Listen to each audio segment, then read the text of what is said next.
Chapter 48. Brother Jew, this is... Wang Tanji was so scared that he stuttered again. If I didn't interrupt you, you would have continued to beep like this, right? Feng Buju asked. Long Aomin turned around. Brother Feng, how did you manage to say the word silenced? Obviously, when I said the curse, I didn't mean it to be insulting, so the system didn't stop me. However, the word itself is not very elegant, so it was silenced, Feng Buju explained. Speaking of which, now is not the time to be dwelling on that, is it? Ping, ping, ping. Crash. The sound of light bulbs exploding and the sound of glass shattering could be heard. The lights around the dining room all exploded at this time, and the room fell into darkness. Before the dust settled, Feng Bujue had already taken out a flashlight from his inventory. He switched it on and shone the light upward, right at his face. Why do you have to do this? You could just turn it off. Why do you have to make such a big fuss? He said as he put on the eye of hostility. Xiao Tan and Brother Long saw the light shining upward in the dark. They turned their backs on Feng Bujue and slowly retreated to his side. At the same time, they took out flashlights from their inventory and switched them on. Each of them lit up a fan-shaped area before them. Name: Constant Glimmer Lantern. Item type: Tool. Rarity: Broken. Function: Light Special Effect. Never extinguish. Place a lantern directly on the long table. Just as the item's description said, the lantern was always lit, and the illumination range was a sphere with a radius of 5 meters. Laughing Soul took out a yellow miner's hat. She turned on a round light in front of the hat and held it in her hand. Perhaps because she felt uncomfortable or ugly wearing it, she did not put it on her head. They all lowered their breathing and listened carefully to see if there was any threat approaching in the quiet darkness. Suddenly, a few tinkling sounds came from above. Everyone looked up and saw that the large glass chandelier above the dining table was tilted by some kind of force, and the person who was pointing it was Feng Bujue. In the blink of an eye, the steel cable above the chandelier suddenly broke. An object half the size of a washing machine flew straight towards Feng Bujue. His first reaction was to hide under the table. However, there was someone whose reaction and actions were faster than Feng Bujue's, and by more than one step. Ruo Li and Ruo Yu lightly tapped their feet, stepped on the chair, and jumped into the air. Her movements were agile, but her figure did not lose the unique gentleness of a woman. The blade of her sword was cold, and so was her gaze. The sword came out as fast as lightning. She neatly cut the flying chandelier in half. After the metal frame of the lamp was cut in half, the object fell vertically as if it had lost its power, and large pieces of glass shattered on the ground. Ruo Li and Ruo Yu floated down lightly. She used one hand to brush away a strand of hair that had fallen to her forehead. Her other hand held the sword, and even her breathing did not speed up at all. It could be said that she was awe-inspiring, valiant, and heroic. Xiao Tan and Brother Long were shocked. The scene of Feng Bujue wildly smashing the head of the green zombie yesterday instantly became incomparably low-end in their minds. The ruthless female swordsman in front of them, in terms of skill and ferocity, was 10 times better than him. Comparing the battle scene between the two of them was like comparing Qin Fanxian to Windmark. There was really no way to look at it. No need to thank me. Ruo Yu saw that Feng Bujue was about to say something, so she directly said it first. Feng Bujue swallowed the emotional "thank you for saving my life" in his heart. He thought to himself, "Thank goodness I didn't say it out loud." That was a line used by the small fries in wuxia movies. He cleared his throat and said, Ruo Yu, can you twist that lamp of yours a little brighter? No, Ruo Yu directly replied. Can you let me take a look? Feng Bujue asked. Why? Ruo Yu asked. I have a skill that can repair broken equipment and tools in a short amount of time, Feng Bujue said. If that lamp of yours is below normal quality. Before he could finish, Ruo Yu nimbly picked up the lamp on the table with her sword and instantly brought it to him. Broken. Ruo Yu liked to be concise, and naturally, he understood. He took the lamp and used hasty repair, but the system said skill activation failed. Feng Bujue did not pay it much mind, because failure was normal. His workmanship mastery was level F, and the success rate of activating the skill was 20%. Like last time, when he used a flashlight, he was lucky to succeed on the first try. This time, he was not so lucky. He used it twice and finally succeeded. The skill that consumed 100 stamina points took 300 stamina points to activate. After the lantern was restored to normal quality, it suddenly lit up and lit up the entire restaurant. The dining room was quite large. In fact, it was the largest room that they had passed so far. At that moment, in the corner that was furthest away from them, they saw a shadow, or rather a ghost. It was a middle-aged man. He was wearing a classic black suit. His skin was pale, and his eyes were sunken. His facial features were clear, and his forehead was wide. His jaw was square, and he was unforgettable. According to popular legends, the appearance of a ghost, such as their attire, was usually how they looked when they were alive or how they looked when they were alive. Based on this man's appearance, he was probably Roderick Usher. Initially, the ghost was hiding in a corner that even the flashlight could not reach, hiding in the shadows. However, at that moment, the sudden light from the lamp made it impossible for him to hide. Roderick seemed to be afraid of the light. He used his hands to shield his eyes, curled his body, and growled. Fong Bujue held the lantern and showed no fear. He approached the spirit with steady footsteps, and his tone was confident. Mr. Usher, please tell us, how do we leave this place? Don't come any closer, Roderick said. Otherwise, you will...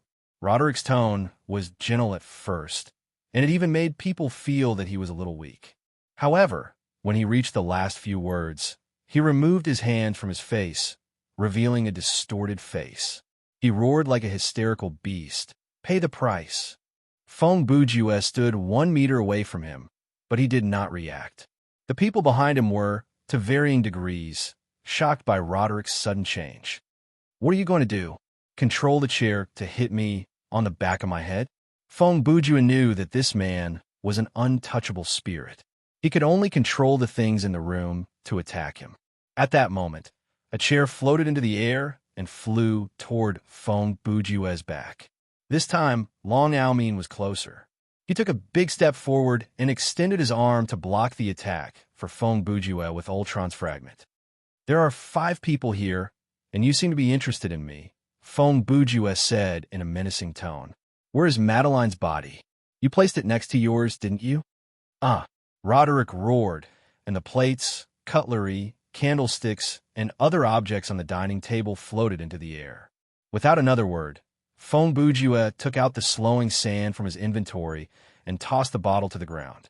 This item could only slow down the monsters within a radius of 100 meters by 10 times, but could not physically slow down the movement of the objects. However, after Roderick was slowed down, the unknown force that kept the objects floating in the air seemed to be affected, and the objects that floated in the air fell to the ground. If one had to make an analogy, the telekinesis of these ghosts was like riding a bicycle. If the movement was slowed down by 10 times, it would not be slowing down, but falling over. Fong Bujue raised the lantern and aimed the flashlight at Roderick as well. Facing this formless spirit, he had no way of attacking. So he tried to use the light that the spirit was so afraid of to exert some influence on him. Roderick let out a long and muffled sound. He turned around very slowly, as if he wanted to use his hand to block the light and escape. However, his movements were too slow, and it was of no use at all. The difficulty of this scenario is not that high. As long as we have strong lighting, stay alert when facing the traps in the room, and don't get tricked by illusions, we don't have to worry about life points, Fong Bujue said. This should be a scenario that mainly tests courage and not combat ability. His hand that held the lantern passed through Roderick's body. The light made the spirit more transparent, but that was not enough to kill him. 1 minute soon passed, and Roderick retreated into the wall. Fong Bujue shrugged with disappointment. He returned to the table and put down the lantern. Let's organize our thoughts. Fong Bujue picked up a wooden chair and sat down. The plot item that was transferred after Brother Invincible's death should be nearby. We need to find it first. Laughing Soul took out the letter and said, This is it, but the information provided is limited. The most we can deduce is that the owner who wrote the letter is not in his right mind and is haunted by illness. He invited a friend to visit him. Can I take a look at it? Feng Bujue asked. Of course. Laughing Soul handed the letter to him and added, if you're looking for some hidden message like the first line of letters or romanization, there's nothing in this letter. She had only skimmed through the letter, and she had confirmed that. Feng Bujue studied the letter for a minute and said, players who have read the novel might be able to guess that this is the House of Usher from the content of this letter, and players who haven't read the novel might be able to understand the basic plot setting from this. He returned the letter to Laughing Soul. This item cannot be taken out of the scenario. Looks like it's just a normal plot item and won't be able to push the game forward. Laughing Soul said, then please explain the situation in detail. You seem to know this story well, and the spirit was obviously targeting you, but I was fine even though I had the plot item. There must be a reason for that, right? Chapter 49. Feng Bujue summarized the plot of the novel and then shared his experience of entering the cellar and the hidden mission that he received. Then, the group could see his mission in the quest tab, but that was all they could see. Even if Feng Bujue completed it, he would be the one to receive the reward. When he was halfway through his explanation, the light on the table dimmed again due to the time limit of the skill. However, Passing Rain and Laughing Soul did not interrupt him and listened intently. After Feng Bujue explained everything that he knew, he concluded in a concluding tone. Then, based on my analysis, the plot of this scenario should be like this. This family has inherited Huntington's disease for generations, and the house itself has some kind of supernatural power that is similar to a curse. Roderick, who has a sister complex, has a split personality, so he buried Madeline alive, even though he knew she was still alive. Then, he was tortured by this incident until his mental state broke down. On the night that the story ended, his sister used the mysterious power of the house to return to the main house. She scared her brother to death, and then she died from exhaustion. Madeline's soul and body should be trapped somewhere inside the house by Roderick, and the house itself is hostile toward us living creatures. From a gaming perspective, the main mission is to find the pattern or weakness of this house and then escape. Obviously, we can choose not to do the side quest. It is nothing more than a test of our completion of the map. If we explore more rooms and search more carefully, we'll be able to find all 6 sections of the Haunted Palace and get the reward. The location of the sibling souls is just a continuation of the plot. It exists as a hidden mission, so we can choose not to do it. After hearing his explanation, Passing Rain was the first to speak. It's okay. We can cooperate with you. Feng Bujue had explained the situation. It was not difficult to clear the scenario. They could choose not to do the side quest, and the hidden mission was not that important. He was about to ask Passing Rain and Laughing Soul if they were willing to help him complete the side quest and the hidden quest, but once again, they answered before he could ask. Then, thank you, Feng Bujue said. This time, Passing Rain did not answer him. She really did not like to talk. Laughing Soul replied politely, "You're welcome. We were going to do the side quest anyway. As for the hidden mission, it's definitely not easy. We'll do our best to help you."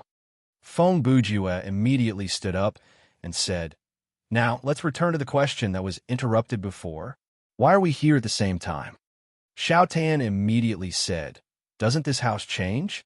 As long as it changes a few corridors and connects the spaces, it will naturally lead us here." Long Aomin said, "You were talking about how we got here, not what." Laughing Soul licked her lips and mumbled, "There are only a few things that can trigger something like this if a certain time has come, the item has been obtained," or Feng Bujue continued. "Map exploration is close to the critical point." "What do you mean?" Xiao Tan asked. "You've heard of Haunted Mountain House, right?" Feng Bujue asked. "That board game?" "Yes, that one. What if we run out of maps on a certain floor?" Feng Bujue asked. "Then this floor." Wang Tanji seemed to have figured out the problem. "Won't be able to find a new map. Based on what we're seeing, it should be because the first floor has already been searched, and if we continue to explore, we'll return to where we were before." Feng Bujue said, "Therefore, we arrive at the same room at the same time. This dining room is like the only piece of the puzzle that hasn't been opened. Then, should we go up to the second floor? Long Aomin asked. He reminded Chun Gu with concern. Invincible Champion died there for unknown reasons. There are 3 sections of the haunted palace on the first floor, and 1 section is hidden in the cellar. Therefore, the remaining 2 sections are definitely on the second floor. If we want to do the side quest, we have to go up there. Feng Bujue replied. Furthermore, we've explored most of the first floor, but the main quest hasn't changed. Therefore, be it the main quest, side quest, or hidden quest, to complete any of them, we have to go up there. Laughing Soul added, as the ending part of the scenario, the difficulty of the second floor, or rather, the power of the curse upstairs is obviously higher than here. The traps on the second floor will be more dangerous, and there will be more illusions and scary elements. That's why Invincible Champion died. When Xiao Tan heard that, he turned to Feng Bujue and said, Brother Bujue, listen to that. Splitting up killed someone. Brother Invincible Champion died because he wasn't strong enough. Feng Bujue moved his eyes away and put on an expression that said, the wind is so loud today. 10 minutes later, the 5 walked down a few more corridors and found a flight of stairs that led to the second floor. The wooden ladder gave off a moldy smell. When he stepped on it, it creaked noisily. Xiaotan was so nervous that he accidentally broke a part of the rotten banister, and he gave himself a fright. When they reached the second floor, Long Aomin once again took up the role of leading the way. His new title, Team Defender, gave him a passive skill, Team Defender. With every new teammate around him, his defense would increase by 10%. Even though the attack, defense, and life points in Thriller Paradise were not shown, it did not affect the calculation of these buffs. To put it simply, Brother Long's ability to take hits was 40% stronger than when he was alone. Even if he ran into the powerful zombie again, he would not be sent flying with 1 hit. Feng Bujue and Wang Tanji followed behind Long Aomin, followed by Laughing Soul and Passing Rain and Passing Rain. After walking for a while, Laughing Soul suddenly patted Wang Tanji on his shoulder. The latter's face blanched from her action, but thankfully, he did not scream. Hey, Brother Xiao Tan. Yes, I want to discuss something with you. Let's trade. Wang Tanji asked which one. What do you have? Laughing Soul asked with a smile. As Xiao Tan moved forward, he started to list out the items in his inventory. I have a Western kitchen knife, a baseball bat, and a slow one. Feng Bujue, who walked in front of him, held his face in his hands and shook his head. He sighed internally. This idiot, Laughing Soul, was tickled by Xiao Tan. She quickly interrupted him and said, All right. Are you really going to tell me everything? Wang Tanji was startled. Yes, you're the one who wants to trade with me. Why should I tell you everything? Even Long Aomin, who was leading the group, rolled his eyes and said softly, This kid sure is a genius. Don't bully a child. Passing Rain said coldly from behind. Laughing Soul stuck out her tongue and then told Xiao Tan, I'm sorry, I was just joking with you. I didn't expect you to really say it out loud. Wang Tanji was still defending Passing Rain's earlier statement. I'm 24 this year. Feng Bujue finally could not hold it in anymore. He turned around to glare at Xiao Tan. Recently, I've noticed that your EQ has been increasing. Xiao Tan was confused. Laughing Soul pulled on his sleeve again. All right, I'm serious. She handed him the miner's hat and said, I want to trade this for your flashlight. Xiao Tan looked at the description. It was a piece of equipment and had the effect of a light source. Item name, miner's hat. Item type, armor quality, normal defense points, medium element, none special effect, has the ability to light up, consumes battery. Equip requirement, general ability F or workmanship F remark, a safe and reliable piece of armor. The miner's lamp before the hat is very useful. What do you think? I see that you're not wearing any armor on your head. Trading this for your flashlight is a fair trade, right? Laughing Soul said. Xiao Tan looked at it. But isn't it obvious that you're losing out? The yellow color doesn't suit me, and it looks silly on a girl. She smiled cunningly. I think it'll fit you. It's fine. I have a head armor, Chun Gu replied. He took out a new flashlight from his backpack. When they were at the shopping mall, Feng Bujue had suggested that everyone take 2 flashlights, but Xiao Tan had kept everything in his backpack. He handed it to Laughing Soul and said, "I have 2 flashlights. I'll give you one." Laughing Soul blinked her large eyes and stared at Xiao Tan's face for 3 to 5 seconds. "Hey, if you don't tell me, you'll get a piece of equipment for free. It looks silly on your head." "Keep it for yourself," Xiao Tan replied with a smile. Hearing that, Laughing Soul suddenly understood the meaning of the saying, "A natural airhead is always black when cut open." She accepted the flashlight and placed the miner's hat back in her backpack. With complicated emotions, she said, "Thank you." There was no joy on her face. "Serves you right." Passing Rain added a stab at the right time. "That's not right."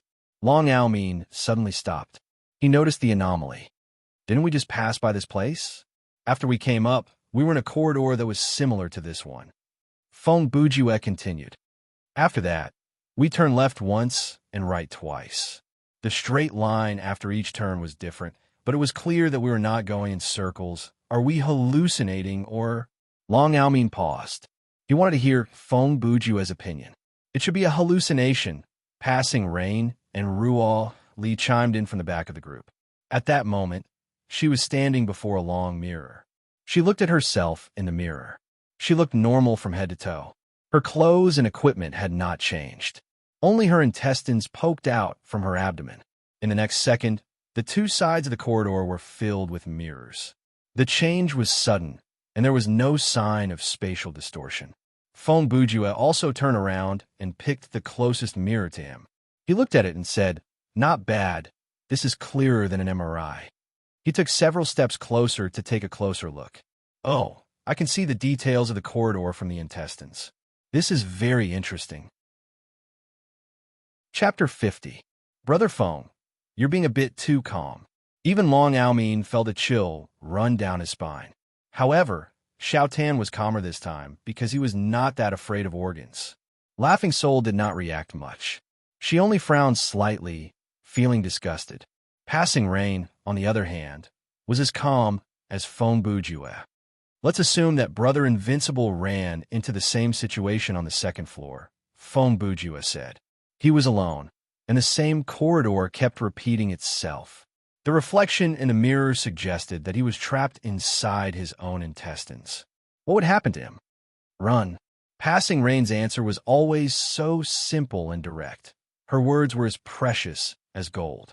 "Yes." Feng Bujue nodded. "Therefore, we cannot run. In fact, we have to slow down." "Did he die from running in a panic?" Long Almin thought about it and said, "Then perhaps there will be a trap in this repeating corridor, or some steel wires that are hard to see with the naked eye hanging in the air." Xiao Tan said, "We've already walked down this corridor, so how come we didn't run in any traps? Or was there a mirror here earlier?" Feng Bujue interrupted. "The surroundings can change at any time, so it's meaningless." He reached out to knock on the wall. A wall. It might look like a wall, but it could be a door, a window, or nothing at all. He took out the baseball bat from his backpack. From now on, the environment that we see can no longer be used as a reference. Feng Bujue walked to stand before Long Almin. "I will lead the way with my eyes closed." He used the bat like a guide stick and pointed it forward. "There's no need to close your eyes.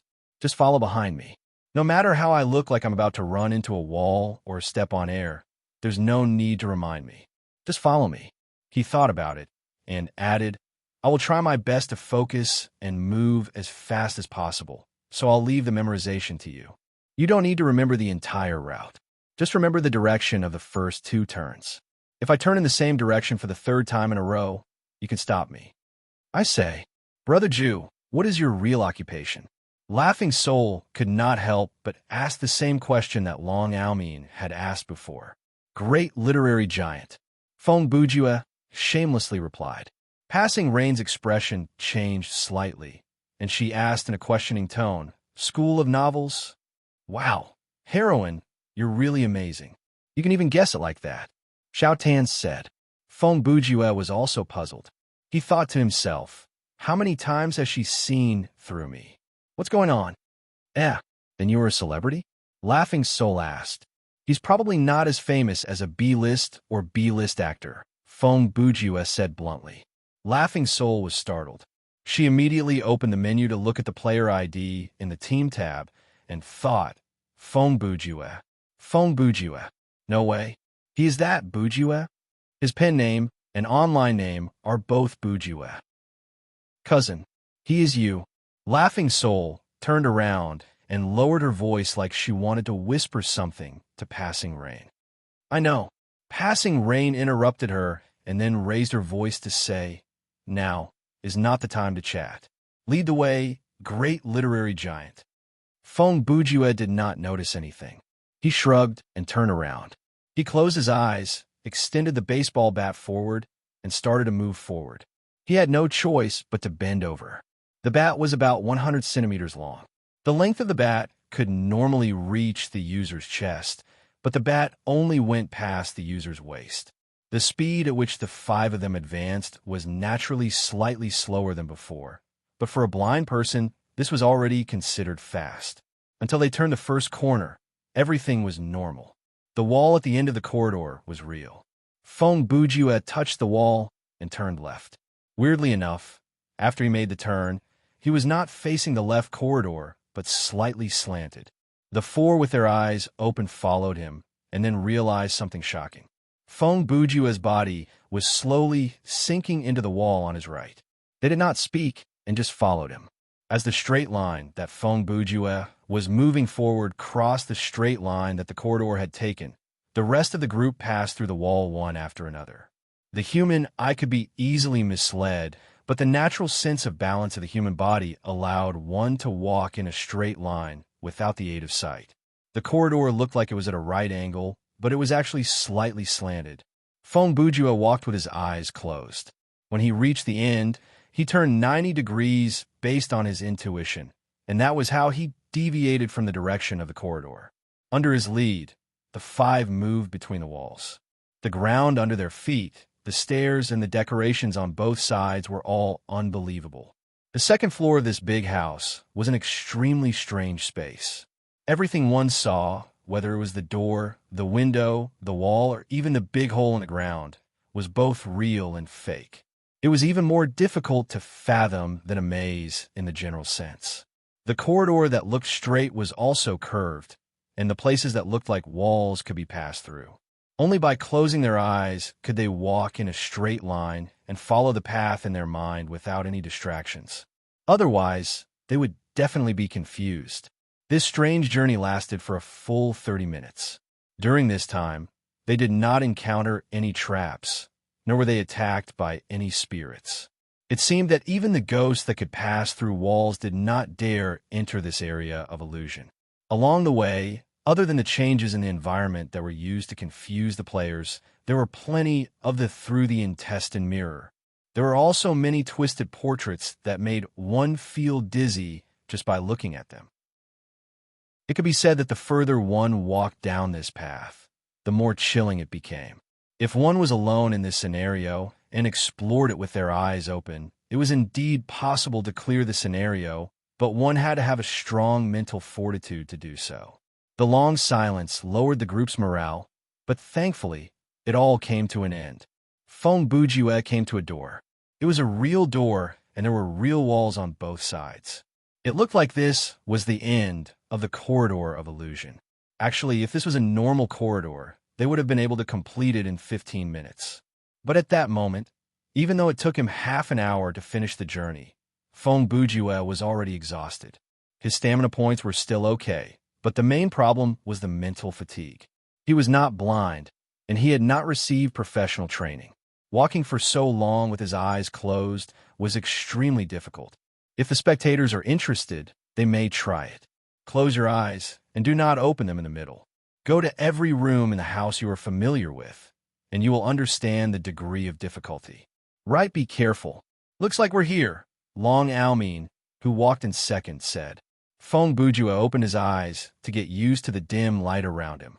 Then he saw the end, a door that looked like it was made from human flesh. On the flesh door, there were some veins that looked like blood vessels, and they formed a poem from the Haunted Palace. Pearls shine, gems shine, the door of the haunted palace. Their sleeves flutter, their faces glow, the fairies come. Their echoes travel far, their melodies fill the air, their mission is to sing. He praised his king's wisdom and wisdom. Side quest progress updated. Find all 6 sections of the haunted palace. Current progress, 1/6. This is the 4th section, so only the 6th section is left, Feng Bujua said as he carelessly touched the doorknob that was made from bone.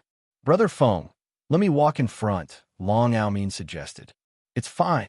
Feng Bujua had already put the baseball bat away, and this time he did not even put on the eye of hostility. Earlier, in the dining room, when Roderick activated the chandelier, due to the darkness, the eye of hostility did not catch sight of him. Later, when he controlled the chair, Feng Bujua observed that Roderick's target was the wooden chair itself.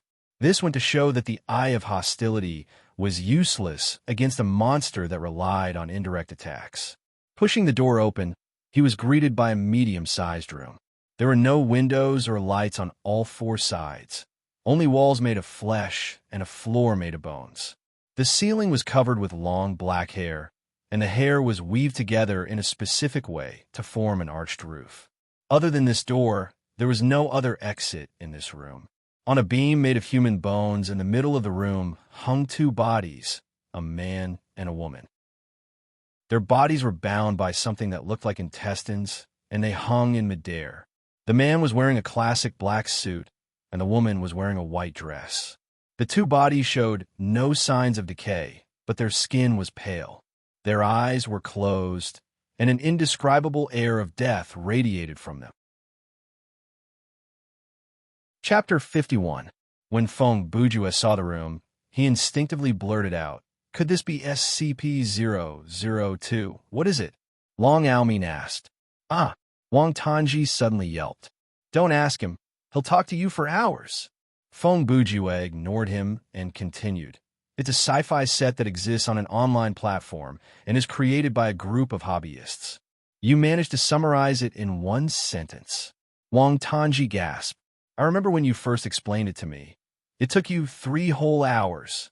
Because at the time, you looked like you believed me, so I wanted to see how far I could go with this kind of bluff." Feng Bujua smiled, and as he spoke, he walked into the room made from flesh. The other 4 followed him in. None of them wanted to stay in the ever-changing corridor outside. Let's assume this is the center of the House of Usher's curse. Feng Bujua walked toward the 2 bodies. The whole room is built from the souls and physical bodies of generations of the House of Usher. In that case, Roderick and Madeline's bodies will eventually become a part of this room. He grabbed Madeline's leg and tried to pull it off, but the intestines were tightly wound, and it was pointless to pull it off from the bottom. Feng Bujua took out the kitchen knife from his backpack and held it in his mouth. It looked like he planned to climb up the body and cut out the intestines. "Let me." Passing Rain placed her hand on Feng Bujua's shoulder to stop him. Feng Bujua turned back to look at Passing Rain, and she looked straight into Feng Bujua's eyes. Passing Rain did not speak, but used her finger to point at Feng Bujua and then at the ground. "Okay." Feng Bujua understood what she meant. He knelt down on 1 knee and leaned forward, his back facing the girl. Passing Rain raised her sword and stepped on his shoulder. She leaped up and drew a semicircle in the air with the tip of her sword. She cleanly cut through the intestines of the 2 hanging corpses. The 2 corpses immediately fell to the ground. After Passing Rain landed, she turned to Feng Bujua and said, "Thank you for your help." It's fine." Feng Bujua felt like he was the one who had troubled the girl. Right then, Roderick's spirit appeared again. He appeared outside the door and stood behind Laughing Soul. "You can't change anything," Roderick said. His sudden words shocked Laughing Soul. She immediately turned around and shone her flashlight at the door, but she did not see anything. However, on the ground, Roderick's body started to move, and the intestines around his body loosened naturally. When everyone's eyes turned to the door, the spirit controlled his body to stand up from the ground and attacked Feng Bujua again. Feng Bujua was very alert. His eyes were on the door, but when he heard the movement behind him, he reacted immediately. He raised the kitchen knife and turned around a block, and the blade knocked into Roderick's arm. Even though the dead body had regained the ability to move, it was still made of flesh and blood. The blade in Fong Bujue's hand cut into Roderick's right forearm, but it got stuck on the bone and failed to sever it. Long Almin's reaction was not slow either.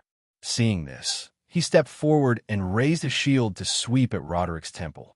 At the end of the day, Ultron Fragment was an excellent piece of equipment, and the setting of lesser adamantium was no joke.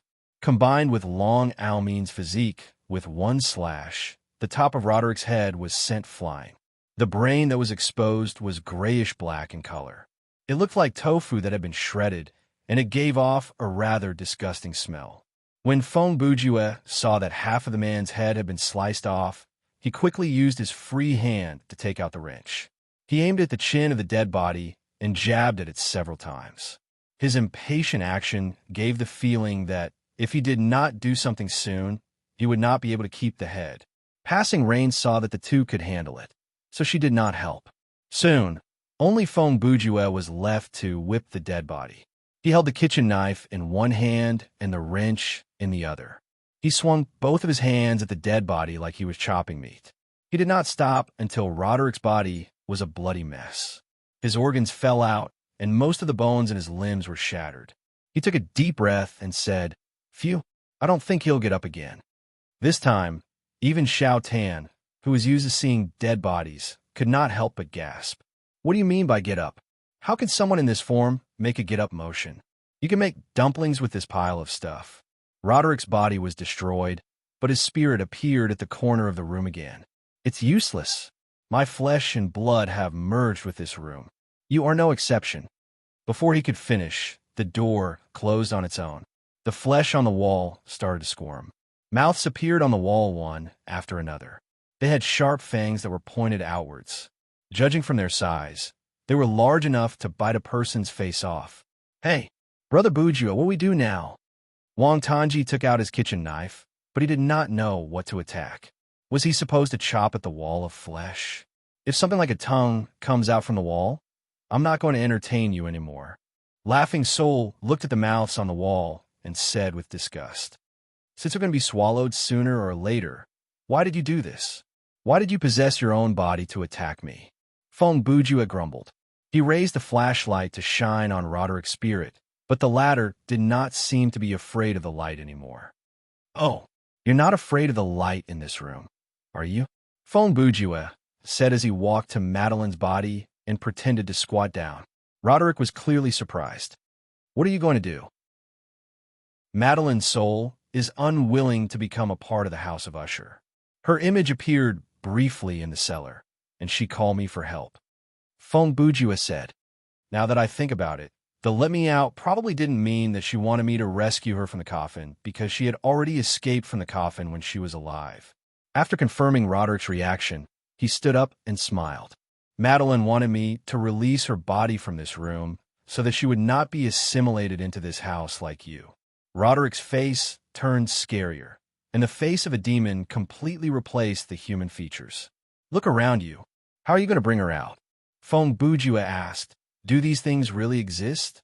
If this house can consume people so quickly, there would be nothing left of the two of you, wouldn't there?" He swaggered to the wall and reached out to touch the gaping maw on the wall.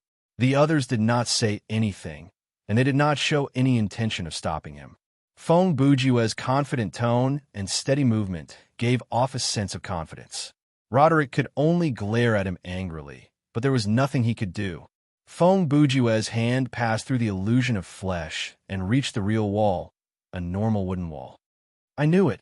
The illusion has covered up the real appearance of this room. Then, now I only need to find..." He suddenly paused.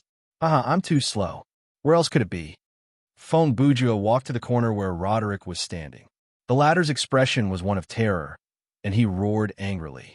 However, Fong Bujue ignored this translucent spirit completely. He walked through him and used his hand to explore the wall behind Roderick. Several seconds later, Fong Bujue raised his hands to a height slightly higher than his waist. His palms reached forward, and he pulled open a window. "The current mission has been changed. The main mission has been updated. The voice message sounded. In the mission tab, the main mission read, explore the house and find a way to escape. Finally, a new mission appeared. Destroy the magic circle and escape from the house. The red light of the blood moon shone in through the window. When Roderick came into contact with the red light, he disappeared without a trace. At the same time, the light banished all the illusions, returning the house to its original appearance. This was just an attic made of wood and brick. There was no flesh, bone, or hair. The thing that hung the body was not intestines, but two thick ropes. There was nothing in the room except for a strange magic circle carved in the middle of the floor. This could be a random pattern generated by the game, but there was no way to prove it. At that moment, the only scary thing in the room was the body that was chopped up by Feng Bujue. The other four sighed in relief. Wang Tanji wiped the cold sweat from his forehead and said, "You made me so worried. So, you can't harm anyone in this house." Feng Bujue walked to the magic circle on the floor and used a knife to carve out some scratches on it. This room is like the head of the whole house. After the members of the Usher family die, they are sent here and fed to this house like food. He glanced at the pieces of meat next to him. Their bodies will disappear, and their souls will meld with this house and morph into many strange things. Perhaps those twisted sculptures and ugly portraits are reflections of some of the family members. After he finished drawing the magic circle, he put away his weapon and stood up. Also, when I came in and saw the two corpses, I had some doubts. Madeline engraved the words he knows in the coffin. Maybe the he she was referring to was not Roderick. What? Could it be the main character of a novel? Long Almin asked. No, the main character is obviously innocent, but Feng Bujue replied. Other than the two owners of the House of Usher, there are other people. About that, there's only one or two sentences in the book. I remember there was a silent servant who walked on tiptoe, and a family doctor with a cunning expression who panicked when he saw the main character's back. You mean the members of the Usher family might be victims as well? Laughing Soul asked.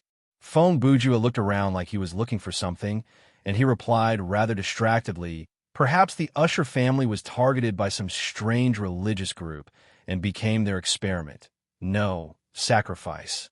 After they died, they would be sacrificed to this house. Who knows what is going on with this house? Perhaps the power of this house comes from a made-up, evil god. Up there, Passing Rain suddenly said. Feng Bujue immediately lifted his head.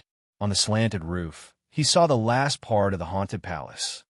Now, the visitors have stepped into the valley, through the window that reflected the bloody light, saw the eerie shadows, danced to the shrill music. It was as turbulent as the terrifying Styx. Barged through the pale palace door, the demons have arrived. Laughter filled the ears, no longer smiling. Side quest completed, the system said. Feng Bujue sighed in relief and said, all right, now the magic circle is broken. The house should be back to normal, and we should be able to find a way out soon. How about we just jump out from this window? It took us so long to find an exit. Wang Tanji suggested. Then jump. Feng Bujue picked up Madeline's body and walked toward the door. I wish you success. Chapter 52. The process of leaving the house was surprisingly smooth. After the magic circle lost its effect, the House of Usher turned back into a normal manner. On the way back, Chunga noticed an obvious change. The paintings on the walls had all turned into messy graffiti. They looked like paint that had been messed up. Naturally, the illusions and spatial distortion had disappeared as well. The five soon returned to the living room on the first floor. This time, the door was kicked open by Long Almin. A gust of cold wind blew in, but even though it was snowing outside, the five would not stay in the house for long. The group walked out from the front door, and the system announcement said, current quest completed. All main quests have been completed. Feng Bujue, who was carrying Madeline Usher's body, heard the announcement. Hidden quest completed. So, we only need to bring her out of this house. Feng Bujue said as he placed Madeline's body on the ground. Not long after the body was placed there, it started to decompose at a speed visible to the naked eye. Soon, it turned into a pile of white bones and the white bones turned into sand several seconds later, turning into dust. A wisp of misty chi drifted into the distance, dissolving into the red sky. You have completed the scenario. Automatic teleportation in 180 seconds. It was a pleasure working with all of you, Laughing Soul said with a smile. Yes, it was a pleasure working with all of you, Feng Bujua said. Long Aomin stretched lazily and sighed. Phew, this scenario sure is depressing. It's all about scaring people. Looks like my terror rating is going to be very bad this time. Brother Long, you're still considering the terror rating? Almost every time, I was scared out of my wits. Even though I was panicking, I only managed to grab it once. Xiao Tan complained. Goodbye, Passing Rain said lightly. She patted Laughing Soul on her shoulder, signaling for her to leave the scenario. Then, she disappeared from everyone's sight. Laughing Soul waved at the three of them. Bye-bye. Then she turned to Xiao Tan and said with annoyance, Hey, thank you for the flashlight. Before Xiao Tan could respond, she turned into white light and teleported away. At this moment, Feng Bujua said, Let's teleport as well. Let's calculate the reward and queue for the next scenario. Long Aomin said, Brother Feng, I think I'll stop here for the night. The time I set for the connection is 11:40 p.m. Before you came online, I played the game for more than 10 hours, and this scenario took me more than 3 hours. If this continues, I'll have a headache tomorrow. Okay, Feng Bujua said. Brother Long, you go first. We'll continue. Feng Bujua and Wang Tanji said their goodbyes to Brother Long, and the three of them left the scenario one after another. The autumn wind blew past the big house beside the mountain pool. This world was still dull, gloomy, and silent. The blood moon in the sky set. At the darkest moment before dawn, the door to the house of Usher was once again slammed shut by an invisible force. Long Aomin glanced at the reward and logged out. After all, the reward could be claimed at any time before the start of the next scenario, so there was no harm in temporarily leaving it in the login lobby. The screen showed that after he left the team, his name in the friend list had also turned gray. Before Feng Bujua had the chance to look at the reward, he noticed 2 friend requests. He clicked them open, and, as expected, they were from Passing Rain and Laughing Soul. At the same time, Wang Tanji's excited voice appeared in the team channel again. Brother Ju, I know, they added you as a friend, Feng Bujua said directly. How did you know? Xiao Tan asked. Oh, right, they should have added you as well. I guessed that from your reaction, Feng Bujua said. What is there to be excited about? Aren't you excited that a beautiful woman has voluntarily added you as a friend? Wang Tanji asked in a matter-of-fact tone. You're Mr. Perfect. How can you be so shallow? Feng Bujua said. Furthermore, even if they look ugly in real life, they could be beautiful in the game. Brother Ju, if you keep thinking about other people like that, you will be lonely for the rest of your life. How long do I have left in my life? Why should I worry about being lonely? Feng Bujua said. Furthermore, when I was 10, I already knew that only by thinking about the worst can I face any problem calmly. When he said that, he was indeed very calm. Look at how calm I was when my parents passed away and when I found out I was suffering from an unknown illness. Xiao Tan's lips twitched, and he was speechless. But then again, that heroine is indeed very powerful. In terms of fighting ability, based on the few moves she has shown, I can say that she is stronger than Brother Long, as Feng Bujua said that. He accepted the 2 friend requests. Currently, the number of players that we have met is very limited. So far, she should be the strongest player that I have met. Then, should we invite them to join us in the next round? Wang Tanji asked. Of course not, Feng Bujua said. Earlier, you said that the number of players that we have met is limited, and now you are suggesting that it will be even harder for us to meet new players. Oh, right, Wang Tanji said. In a group of 4, we will meet at most 2 unfamiliar players, and we might not even meet one. In any case, I will look at the rating. I will call you when I am done. Rest for now, Feng Bujua said. Understood, Wang Tanji said. I'm going to look at the rating as well. At the same time, in Passing Rain's login lobby, she was also on the phone with Laughing Soul.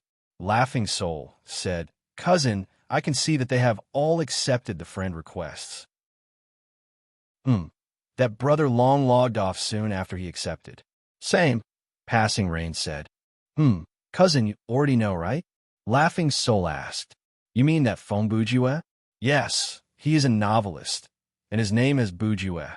He said that he is not that famous, so everything fits that Bujue. Perhaps, but the name that he uses in-game cannot be used as proof, Passing Rain replied. Even though calling himself a great writer does fit Bujue's style. And when I asked him if he was a novelist, it was his rather innocent friend who answered first. I cannot be sure that he is. What if he is? Laughing Soul laughed wickedly. If he is, then he is. Why are you laughing? Passing Rain asked. Cousin, aren't you his fan? Isn't it every fan's dream to meet their idol? I just like reading his novels, Passing Rain replied calmly. She did not sound like she was trying to defend herself. I know nothing about him, so there is no such thing as an idol. She paused before adding, furthermore, if it is really as you say, then I shouldn't try to get to know or understand him. Laughing Soul shook her head in her own space and said thoughtfully, So, admiration is the furthest emotion from understanding. Do you think I won't know you were quoting Eisen just because you said it so seriously? Passing Rain used a cold tone to expose Laughing Soul mercilessly. Humph. After all, he is your idol, not mine. Perhaps he will ignore you after you change your face. Sigh. Laughing Soul stuck her tongue out at the screen, even though the other party could not see her. I just don't want to be too obvious, but it looks like it is a failure, Passing Rain said. If I show too much strength, there will still be many friend requests. Unfortunately, I can't change my appearance after the first scenario, or else I would have changed my appearance to be as ugly as possible. Only then will I be able to avoid harassment. Regulation. Inside the staff break room. Invincible Champion sipped his coffee unhappily. His shift in sleeping mode had been completed.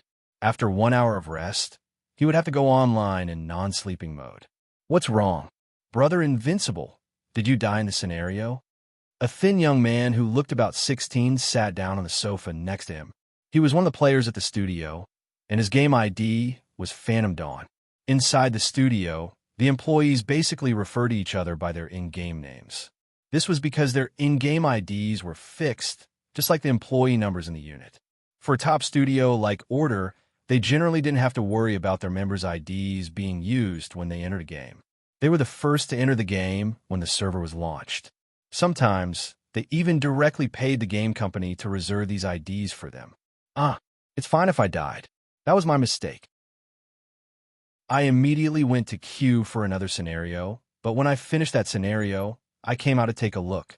The scenario that I died in earlier had been cleared, and it was cleared by 3 newbies and 2 female players. I almost didn't get any EXP, which means that my contribution was almost negligible. Then what is going on? Phantom Dawn asked. I was thinking about it earlier, Invincible Champion replied. Invincible Champion replied. Don't tell me I've been tricked by someone who pretended to be weak. That level 11 newbie by the name of Feng Bujue. Perhaps he's just acting dumb to make me think that he's a burden. So he's going to act on his own? Oh, I get it now. Initially, you thought that other people were a hindrance, but in the end, you realized that you were the extra, Phantom Dawn said. Kid, whose side are you on? Invincible Champion roared. Fine, I won't say anything else. Phantom Dawn stood up with a smile. I'm going home to sleep. What's wrong? Is your shift over? Invincible Champion asked. No, it was the leader who told me to stop training and give me a day off, Phantom Dawn replied. What? During the closed beta? Give you a day off? Invincible Champion widened his eyes. You're level 20 now? Level 15. Phantom Dawn shrugged. This is what happened. I killed Brother Fearless and his 2 followers in the killing game mode, and they complained to the team leader that I did not cooperate with them to level up my mastery. He smiled. Sigh. Adults these days are such sore losers. Chapter 53. Time of terror points increase. 0. Highest terror points, 0%. Average terror points, 0%. Your terror rating is Embodiment of Valor. Extra reward obtained. Please choose later. Obtain skill points. 90 additional bonus from skill points. EXP, 900. Game coins, 9,000. Scenario cleared reward. Skill card X1, side quest reward. Additional 1,000 EXP. Hidden mission reward. Randomly receive an excellent equipment. Calculation complete. Please continue. Fong Bujue finished reading the calculation list. His level did not increase. He was still level 11, but his EXP had reached 490011000, and his game coins had reached 77,000. It looked like his earlier worry about leveling up too fast was unnecessary. In reality, he was not leveling up fast enough. The EXP he gained this time could be considered average. The EXP and game coins gained from skill points in Team Survival mode were calculated based on 10 times and 100 times the skill points. In Solo Survival mode, the EXP and game coins were calculated based on 1 time and 100 times the skill points. The difference was huge. Other than that, the duration of the game also determined the EXP gained. For example, this scenario was 1 hour longer than the one Fong Bujue had been through. Even though it was not that difficult, a scenario with a low combat requirement was not that difficult for Fong Bujue. The EXP gained was slightly higher than the previous scenario. Even so, the EXP gained was far from enough for Fong Bujue to level up. Without solving the worldview, one would need to go through 4 to 5 team scenarios of similar difficulty before one could level up. That went to show how difficult it was for the members of the gaming studio. From the start of the closed beta, 8 a.m. on the 4th of April to midnight on the 6th of April, there were about 40 hours in real life. Converting that into the game time in both modes, and minus the time needed to go offline, it meant that they had fought for about 5 days in the virtual world to reach level 20. The total time that Fong Bujue had spent in the virtual world was less than 10 hours. Compared to a professional player, he was still at the beginning stage. It's better to get the EXP this time. Fong Bujue muttered. Xiao Tan's level will always be 1 or 2 levels behind me. But after the open beta, he could buy some EXP bonus cards and catch up with me in no time. Speaking of which, even though leveling up after level 11 is slower during the closed beta period, the difference of 5 levels doesn't mean much. Level 10 and level 15 players only have a difference of 500 stamina points. While the equipment he obtained could significantly increase his strength in a short period of time, increasing his mastery and increasing his skills seemed to be a long-term solution. Just like the image of Ru Yu and Ruo Li wielding their swords appeared in his mind. Her level isn't much higher than mine, but that's skill. Her fighting mastery must be at least D already. With that in mind, Fong Bujue opened the game menu to look at his masteries. After the previous scenario, his masteries had changed to general ability E, workmanship E, sleuthing E, fighting E, marksmanship F. Only medic was not unlocked. In any case, other than marksmanship, he had increased all 4 of his level F masteries by 1 level. Level E, poor beginner level. When you reach this level, the success rate of activating a skill of this element is 40%.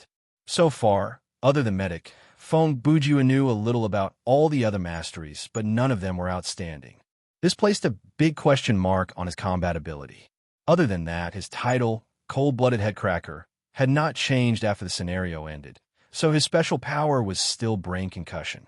After Fong Bujue finished reading the system checklist, he went to the metal room outside the elevator. This time, there were 3 glass pillars in the room. They were the random skill from clearing the scenario, the optional reward from the terror rating, and the random equipment from the hidden mission. This time, he went to the optional reward section first, and the prompt immediately sounded. Please select your additional reward. 1.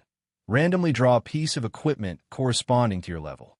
2. 50,000 game coins upper limit. 3. For 1,400 experience points. Looks like as long as I get the embodiment of Valor rating after level 10, the game coins will always be at 50,000. Fong Bujue mumbled. In this period of time where game coins were useless, the exchange rate between game coins and RMB was still unclear, so he did not consider it for now. This time, he chose EXP. After gaining 40% of the EXP from his current level, Feng Bujua's EXP had reached 9300-11000. After clearing one more scenario, he should be able to reach level 12. Then, he walked to the glass pillar and took out the random skill card from it. He looked at it through the menu.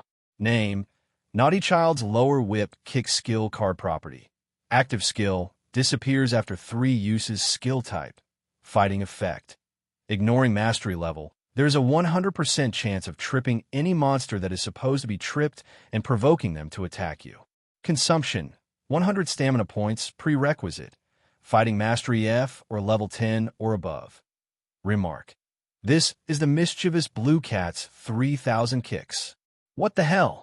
Feng Bujua stared at the skill card for a long time. The name and remark that he could not look at directly made him wonder, but the effect of the skill was quite powerful. Feng Bujua thought about it and decided to equip it first. This kind of prank skill was not something that could be sold after the open beta, and if he gave it to someone else, it felt like he was forcing them to do something they did not want him to do. After equipping this skill, at least he had an active skill that he could use in battle. Then, Feng Bujua walked to the last glass pillar, hoping that his luck would not continue. However, he already had a premonition in his heart. On the screen just now, the hidden quest reward was randomly obtain an excellent grade equipment, but it didn't say match your level. This meant that the equipment was at least excellent grade, but he might not be able to equip it. The white light materialized, and a piece of equipment that looked like a belt appeared. Feng Bujua's first reaction was, this was probably Batman's tool belt. However, he was wrong.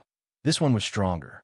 Name: Echo Armor. Item type: armor. Quality: excellent. Defense points: quite strong. Element: buffer. Special effect: none. Equip requirement: general ability C or workmanship. Remark: after collecting some of Black Bolt's whispers, Dr. Doom used this large amount of energy to create this equipment. The user can open the belt to gain an invisible armor of sound. This equipment was very powerful, but unfortunately, Feng Bujua could not equip it at the moment. However, he still placed it in his inventory.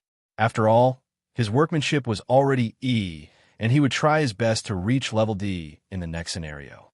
Then, he would be able to equip it. Currently, his inventory's capacity was 710, and the items inside were Mario's wrench, Eye of Hostility, Western kitchen knife, baseball bat, flashlight, M1911, A1 pistol, and Echo armor. Jazz shoes were equipped on his feet, so they did not take up much space in his inventory. The items inside his inventory did not change. It was still a backup flashlight and the puzzle card Monkey. After taking the reward and preparing everything, Feng Bujua returned to the elevator and called Wang Tanji. Xiaotin handed over the role of team leader to Feng Bujua, and the two of them joined a new team. They were about to enter the second team survival scenario that night. Chapter 54. Feng Bujua, Level 11. Wang Tanji, Level 11. Please select the game mode that your team wishes to join. You have selected Team Survival Mode Normal. Please confirm. Your team is joining Team Survival Mode Normal. The number of team members has been randomized. 6. Your team has joined the queue.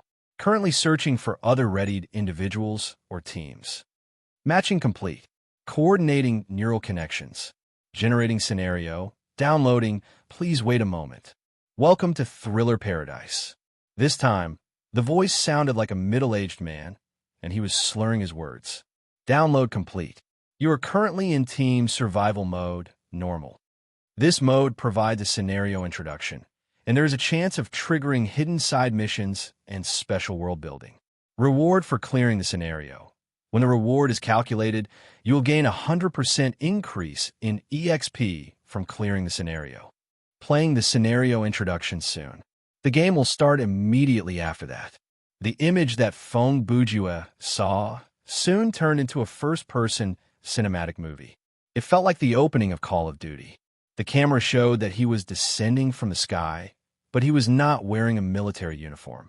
He was still wearing the game's default black long-sleeve t-shirt and long pants. Before him was a blue sky and white clouds. It was a beautiful day. The camera panned down, and he could see a modern city filled with skyscrapers below him. You were a member of a search and rescue team.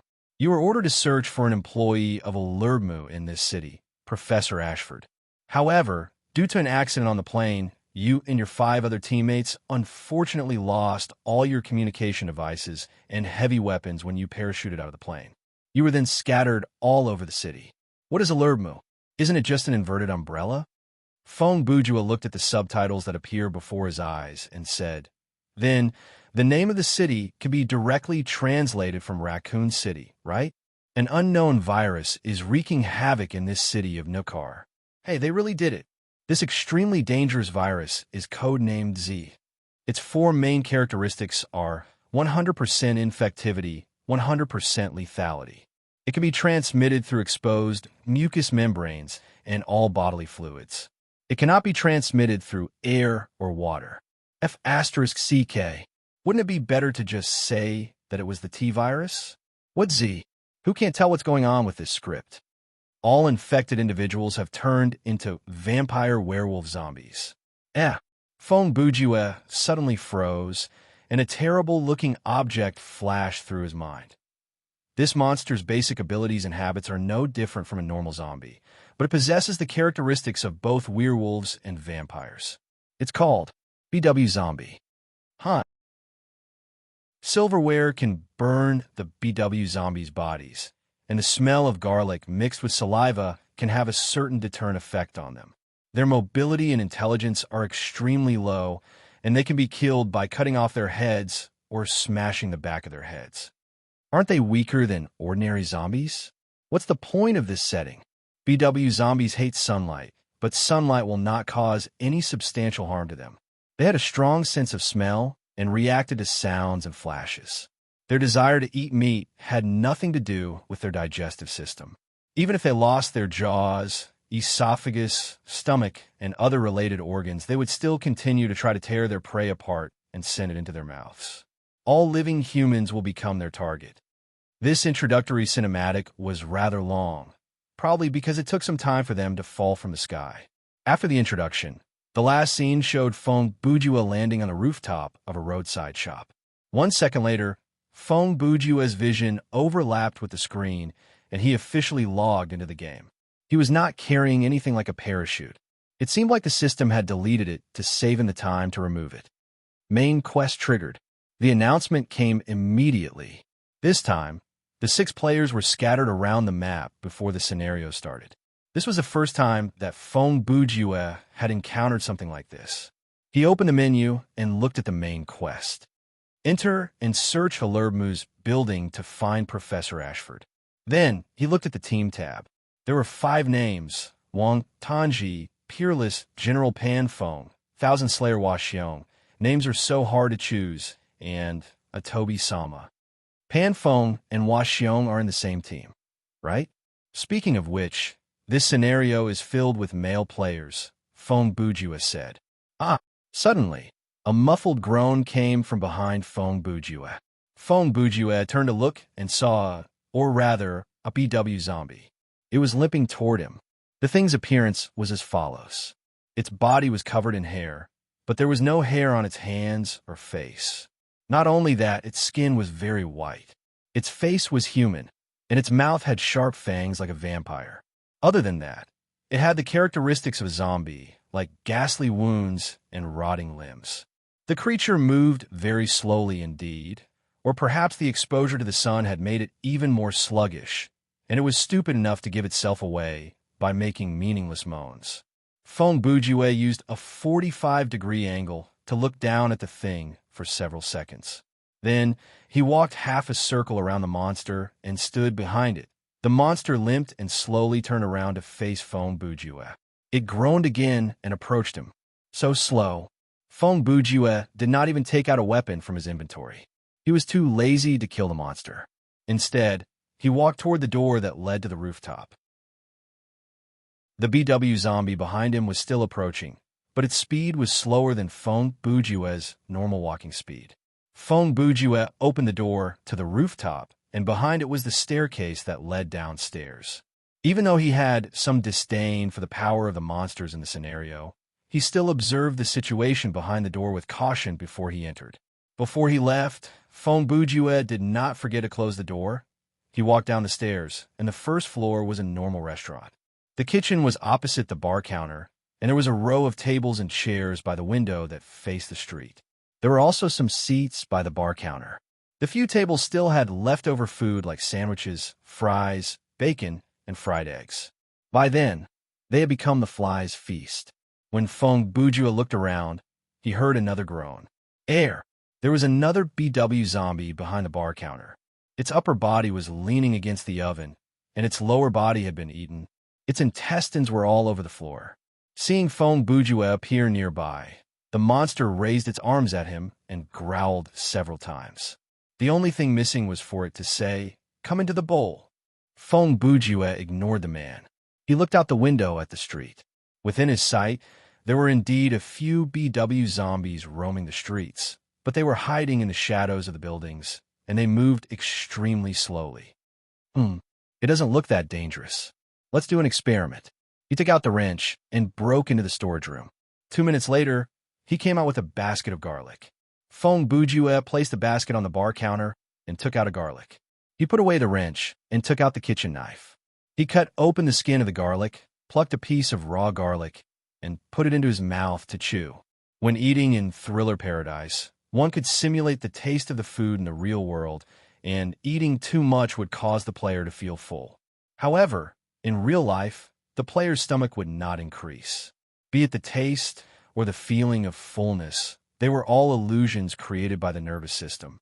After the spicy taste bloomed on the tip of his tongue, Fongbujue walked to the back of the bar counter and approached the BW zombie on the floor. The latter's arms were lowered, and it seemed like it had lost its appetite. It looked like the smell of garlic was indeed effective.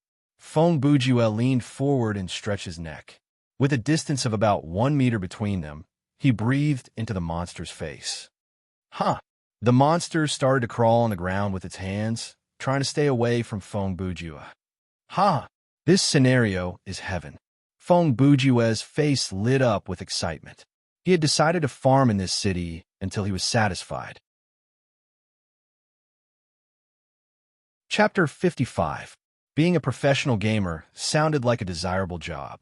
They could use the game as a career to support themselves and even gain both fame and fortune. Who wouldn't think about it? In 2055, this had indeed become a socially recognized profession. The top talents in the industry had the same influence as famous athletes. The age range of professional gamers was between 14 and 35 years old. Of course, there were younger experts, but some games had age classifications that prevented them from joining. Generally speaking, professional gamers could be simply divided into 2 categories. One was the star-level players, and the other was the ordinary blue-collar level players. Star-level players generally chose to retire around the age of 30. They either became amateurs or retired to the second line. Basically, they were preparing to enter the management of the studio. There were also those who switched to other related positions in the game industry, such as commentators, referees, organizers, and so on. There were even those who made a lot of money and became their own boss. Everyone who entered this industry wanted to become such star-level players. However, many people entered this industry after graduating from junior high school and didn't make a name for themselves until they were 30 years old. In the end, they still had to find a way out in society. These people could be said to have gambled their youth. As for whether they won or lost, only they knew in their hearts. These non-star players were the blue-collar level in this industry. They were the backbone of the industry. Without their support, the studio couldn't operate at all. Those star-level players also needed their solid backing. The most helpless thing in this industry was the cruelty of the competition. Any game that could be popular for a period of time would inevitably have competition. If a game didn't have any way to distinguish between two groups of players, then the game wouldn't attract any studio at all. The number of players that could be attracted would be extremely limited. In terms of multiplayer online games, it didn't matter whether it was a competitive game or not.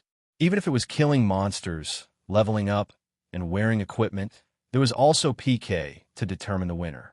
The simplest and most obvious way for professional gamers to prove their value was to win. Unfortunately, there was only a momentary brilliance in this world. There was no general who would always win. No one could win all the time.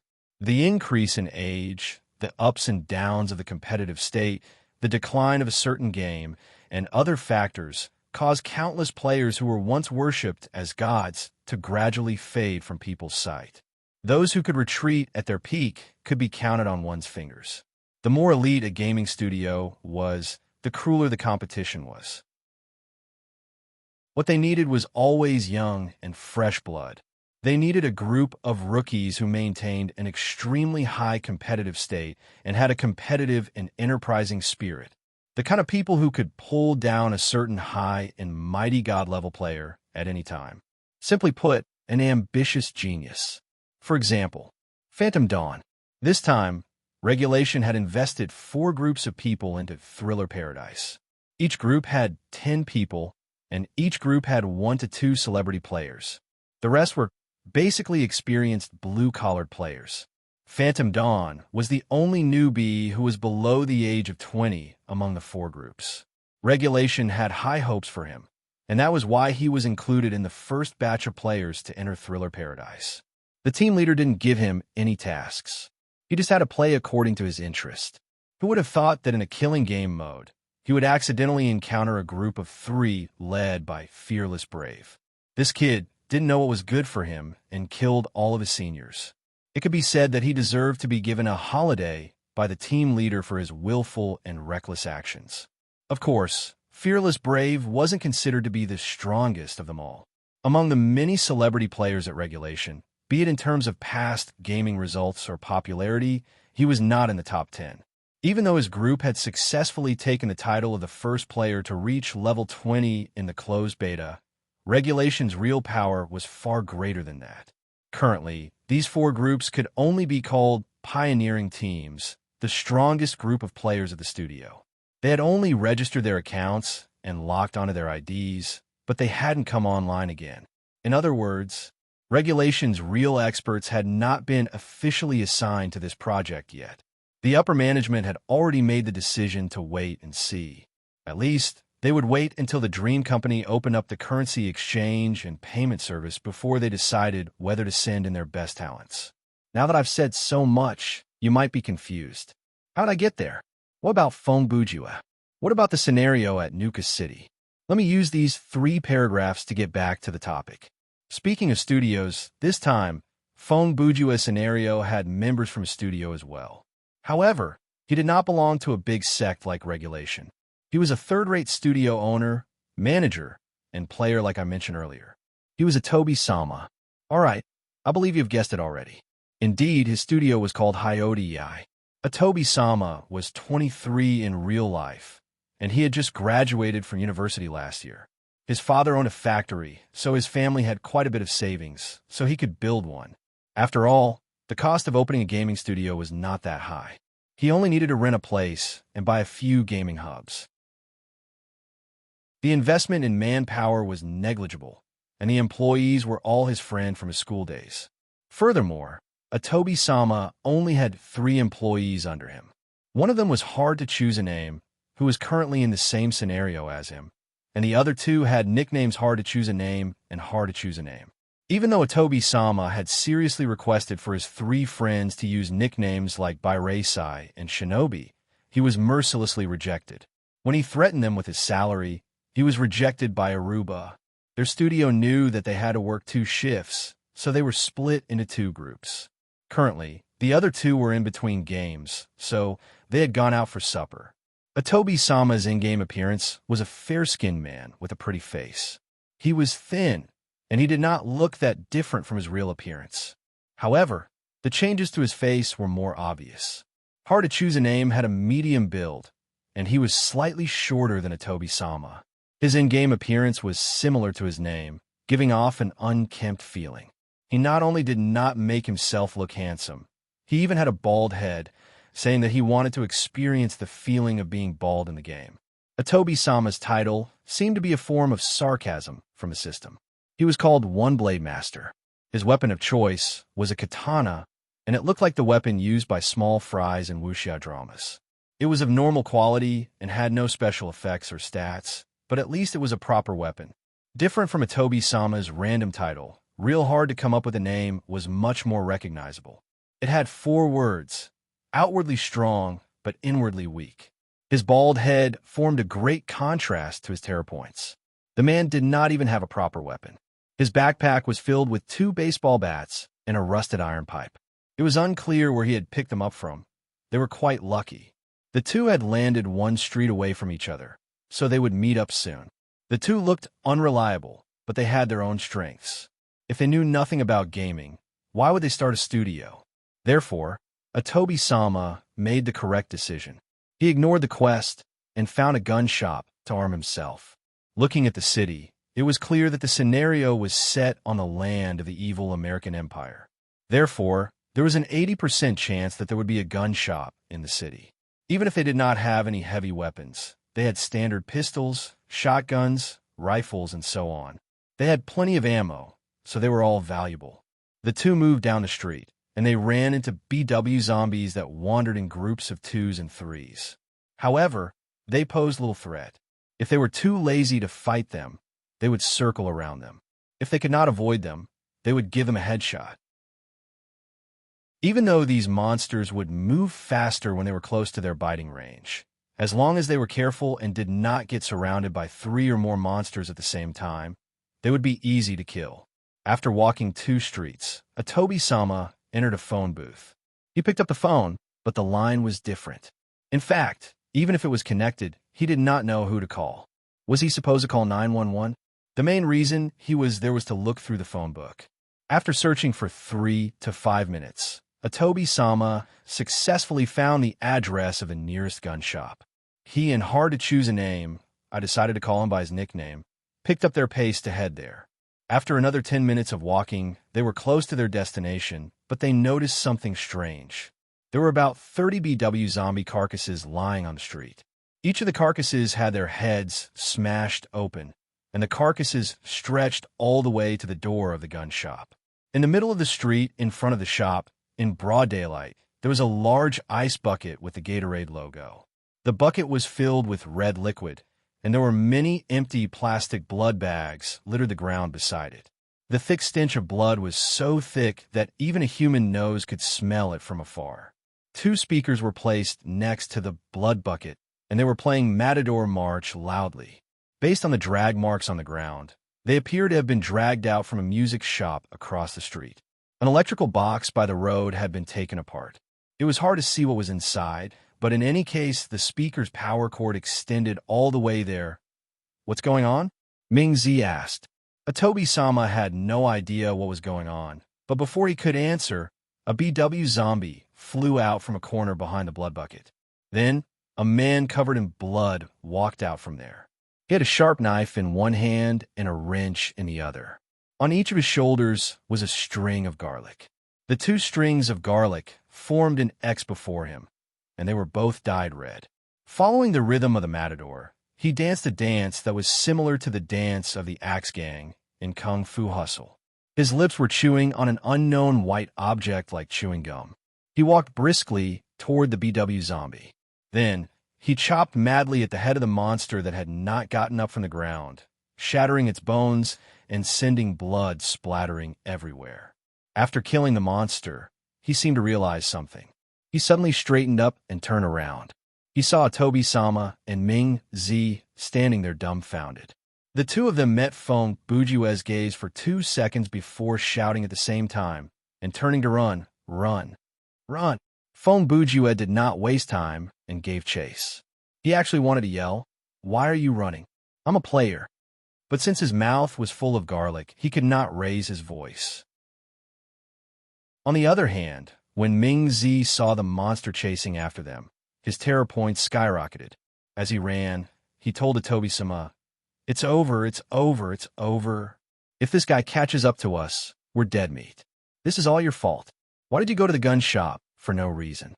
There really is a mini-boss planet at the entrance of the gun shop." Atobi-sama kept turning back to look at the approaching Feng Bujue. "What does that have to do with me? How would I know about this?" He turned back to look. By the way, this guy seems to be running faster than us. I noticed that already. He's impossibly fast. Ming Zi grumbled. Feng Bujue, who was about 20 meters away from them, heard their conversation. He thought, of course, I have jazz shoes, and you two want to compete with me in running? Unexpectedly, at this moment, the two people in front suddenly said in unison, let's split up. At the next junction, they split up and ran in different directions. Feng Bujue gasped internally. These two are quite good at strategy. He did not think too much about it. He turned left and chased after one of them. That was Atobi-sama. This is bad. I didn't make him hesitate at all. Atobi-sama mumbled to himself. Instead of chasing after an obvious target like that baldy, he came straight for me. It must be my handsomeness that got me killed. Seeing Feng Bujue getting closer and closer, Atobi-sama's terror points rose. He knew that he was about to be caught. Instead of being killed by this mini-boss from behind, he might as well turn back and take the risk. With that in mind, he suddenly stopped moving. He raised his pedal before him and swung it at Feng Bujue, who was charging at him at high speed. When Feng Bujue reached him, Atobi-sama realized that the pedal in his hand was unable to move. His movement had been stopped by the system. Feng Bujue stopped before him and gasped for air. Glaring at him, he stuttered, I am. We're on the same side. You're a beep. The word idiot was censored by the system. Theoretically speaking, Feng Bujue should not have been able to turn his intention into reality. But since there was a censor, it meant that he did not mean it to be insulting. It was just a sarcastic tone. Atobi-sama collapsed to the ground. His face was blanched, and his lips twitched. I'm sorry. He apologized. Chapter 56. Since Feng Bujue did not chase after Ming Name, the latter slowed down when he saw that there was no one behind him. Several seconds later, Ming Name stopped and turned around to look. He saw that Feng Bujue had caught up to Atobi-sama. He thought that Atobi was going to be killed instantly, but the two did not fight. 2 minutes later, the two walked back side by side. Atobi-sama even waved his arm at Ming-yin, as if to signal that he was fine. Soon, the three of them returned to the street outside the gun shop. Feng Bujue turned off the sound and explained the situation to them. So, after some experiments, I basically grasped the main characteristics of these BW zombies. Even though the opening cinematic mentioned it already, I think it's better for me to explain it to you in more detail. First, they have a strong aversion to the smell of garlic, similar to how we feel when we smell tear gas. The effect of raw garlic is normal, but after chewing it in the mouth, the halitosis is very effective. Ming Name looked at the blood on Feng Bujue and the 2 cloves of garlic that were dyed red on his chest and asked, Big brother, I've been meaning to ask this. You're covered in blood. Aren't you afraid of being infected? Feng Bujue pointed at his face, which was relatively clean. Just be careful not to let the monster's bodily fluids get into my eyes and mouth. He pointed at his clothes and continued. About this, it might look exaggerated, but it's not all the monster's blood. When I poured the blood into the bucket earlier, some of it got on my body. He then took out a plastic bag that was filled to the brim and placed it on the ground. It was filled with clean garlic. These 2 cloves on me are the last line of defense against bites, so naturally, the garlic used for eating is stored inside the bag. Go and find a bag each and share some. As long as you have garlic in your mouth during battle, the monsters won't be able to resist. I'll take 1. 1 clove can be split into 6 or 7 cloves. If we don't have enough, we can ask you for more, Ming Name replied. Atobi-sama replied without hesitation, I don't need it. Thank you. The 2 of you don't seem to like the smell of garlic very much. Feng Bujue said earnestly, Do you know that garlic has the effect of turning stone into gold when it comes to clear soup noodles? I don't know, they answered with one voice. Feng Bujue used a very vulgar expression to spit out a foul breath at their faces. We're not monsters. What are you doing? Feng Bujue immediately said, then continued to talk about the characteristics of BW zombies. That's a quick turnaround. Sunlight will slow them down. Feng Bujue continued his narration. Her movements were as slow as a magical girl's transformation. By the time she finished stripping, oh no, by the time she attacked, I would have finished reciting 2 lines of tongue twisters. You're quite knowledgeable. Fong Bujue glanced at the dead bodies on the street. Even though decapitation will immobilize their bodies, their heads will continue to survive. Based on my experiments, only by destroying the back of their heads or blowing up half of their brains will they be killed. As he spoke, he took out a shotgun from his inventory. He looked at the weapon with admiration. This is a Winchester that I found at the gun shop. It's quite an effective weapon. Even if it can't hit the head at close range, it can create a large hole in other parts of the body. It's much more effective than a handgun. Yes, the gun shop. Atobi-sama widened his eyes. I almost forgot about that. Let's go scavenge for equipment first. He waved at Fong Bujue and then rushed into the gun shop with Ming Ming. The two of them were players who were seriously lacking in equipment. They had not seen any excellent quality equipment before. For them, being able to upgrade their cold weapons into firearms was already a big breakthrough. For someone like Fong Bujue, who had 4 excellent quality equipment at such a low level, and one of them was still in his inventory because he could not equip it, other people would have a hard time imagining it. Atobi-sama and Ming Ming rushed into the gun shop and saw a mess. The racks on the wall were mostly empty, and there were many gun parts on the shelves and floor. The door behind the counter had been ransacked as well. Fong Bujue walked in behind them and continued in his calm tone. In terms of setting, after the virus broke out in the city, the gun shop should have been emptied. In terms of game difficulty, we shouldn't have been given too many choices in terms of weapons. Atobi-sama did not seem to hear Fong Bujue. He excitedly picked up the 2 pistols on the ground and placed them in his inventory. Then he picked up a TMP and said with a smile, "We're rich." Ming Ming tossed out a baseball bat and a rusty iron pipe from his backpack. He also picked up 2 pistols and put them away. Then he slung a UMP-45 submachine gun over his shoulder. His face was beaming with joy. The two of them had obtained a few normal quality weapons, and they felt like they had suddenly become rich. Honestly, it was quite shameful. Compared to real professional players, Hyodi and Ming Ming could only be said to be pseudo-professional players. Their mentality and skill level were still amateurs. With Fong Bujue's reminder, the two were reminded of something important. They awkwardly took out the pistols that were stuffed into their pockets. They looked at the caliber, found the bullets, and picked up some of them. When the 3 returned to the street, another 4 to 5 BW zombies had been attracted. Fong Bujue suggested that they use these monsters as live targets to practice their shooting and familiarize themselves with the guns. The two were flustered and took a long time to figure out how to shoot. After they successfully fired, they realized that they couldn't hit their targets from 10 meters away. The bullets had flown off to who knows where. However, when the distance was shortened to 5 meters, the success rate was much higher. After dealing with these monsters, Fong Bujue said, "Where was I earlier? Oh, right, the next characteristic is..." He paused to arrange his thoughts.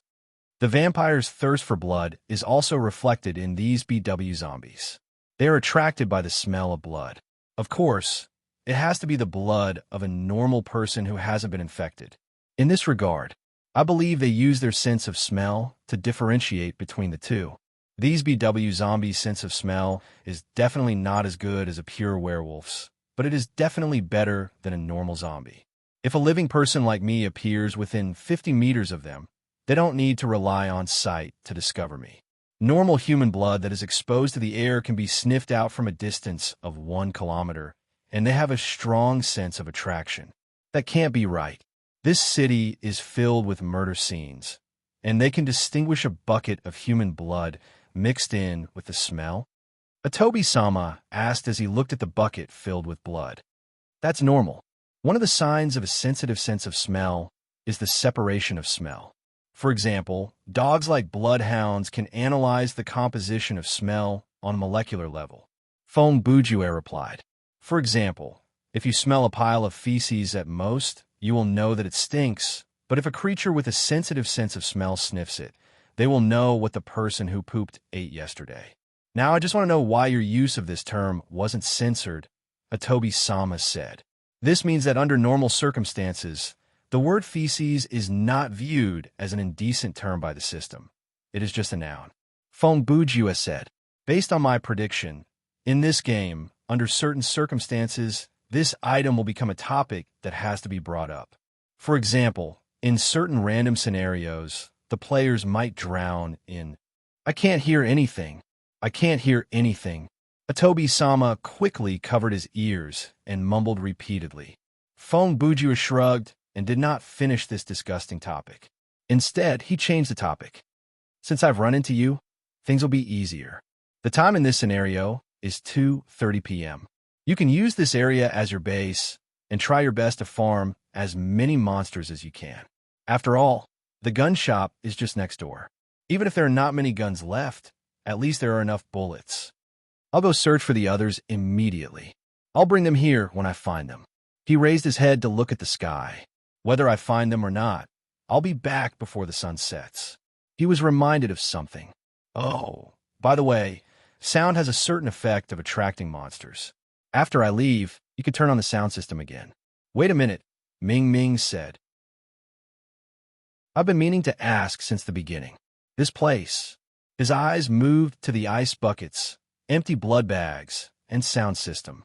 "How did you manage to create all this on your own?"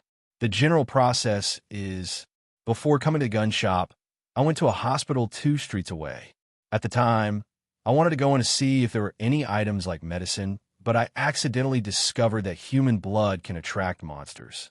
After searching the hospital, I arrived here and decided to use this place as a temporary base. Therefore, I went to the nearby supermarket to grab a trolley and slid all the way to the hospital. Then I killed my way in, found the blood bank, broke down the door, and grabbed about 10 packs of blood from the freezer. I placed them on the trolley and brought them back. Then I moved the ice buckets from the opposite shop and used blood to fill them up. The sound system was something I went to the opposite shop to get. 1. Sound can attract monsters, and 2. The frequency of monsters coming is not that high, so waiting for them to come is quite boring." Fongbujiwa said quickly. "In any case, you can stay here and farm without worry. The time limit of this scenario is very loose, so we should make use of this chance to increase our mastery level as much as possible and earn more skill points." After saying all that, he waved his sleeves and turned to leave. The 2 professional players stood there with their mouths agape as they watched the man walk away. Chapter 57. Compared to Fongbujiwa, Wang Tanji was not as relaxed. As a simple-minded person, after he landed, he did not think too much about it and rushed toward the main quest. Even though he was simple-minded, his execution was not bad. Soon, he found a map of the city from a newspaper stall and found the address of a Lerma company. Xiaotan thought that his other teammates would be heading there as well, so if he could reach the building as soon as possible, he would be able to meet up with them. Along the way, he killed quite a number of monsters, and the closer he got to the building, the higher the number of zombies. Perhaps it was because the sun was still up, even though Xiaotan was alone, he managed to control his terror points. Comparing these BW zombies to the normal zombies in the movies, it was hard to tell which one was scarier. The key was that their movement was too slow, and they did not give off the feeling of imminent danger. Walking past a few monsters that weren't a threat in broad daylight, it was similar to strolling around a comic convention. Perhaps things would only change after the sky darkened. At around 2:30 p.m., when Fongbujiwa left the base that he had created to look for Xiaotan, Xiaotan had already arrived at the building of a Lerma company. The building was 52 stories tall, and there was a large iron sign on the roof, Alermo. It was similar to the Avengers building, and it gave off an air of arrogance and grandeur. The fact that the company could place their logo on the roof meant that the whole building belonged to them. From the introduction of the scenario, this Alermo company was undeniably the core organization that created the virus. Only in the troubled land of the United States would there be such an anti-human armed group that was more powerful than the government and had technology that rivaled the Protoss. Wang Tanji held a baseball bat and walked slowly. The dried bloodstains on the bat meant that the person who wielded it did not hold back when facing these monsters. In terms of fighting ability, Dr. Wong might not be weaker than Feng Bujue. To put it bluntly, with their current in-game character level and physical ability, the movements that they could perform were still within the range of a normal person. There were at least 100 BW zombies wandering in front of the building. When these monsters saw a living being, they started to gather. A large area before Xiao Tan was covered by the shadow of the building. The BW zombies moved faster than when they were under the sun. Their movement speed was close to the level of the monsters in the early zombie movies. Of course, compared to the zombies in the later movies that could run, jump, open doors, drive, and even use of firearms, these monsters were still weak. At this time, Xiao Tan was slightly afraid. Looking at the large group of white-faced, man-eating corpses with long hair rushing toward him, he might not be able to kill them all even if he swung the baseball bat in his hand until it broke. Moreover, he also noticed a very strange thing. There wasn't even a single BW zombie that had been killed in the vicinity. If a teammate entered the building before him, then when he or they killed their way in, they would have to pass through these monsters. No matter how fast they would have to kill at least 7 or 8 of them before they could break through, right?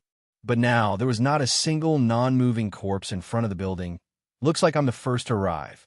Xiao Tan mumbled to himself as he started to retreat. Since there was most likely no teammate in the building, there was no need for him to rush in. It was better to wait outside first. Thinking of this, he decided to temporarily withdraw from this open space.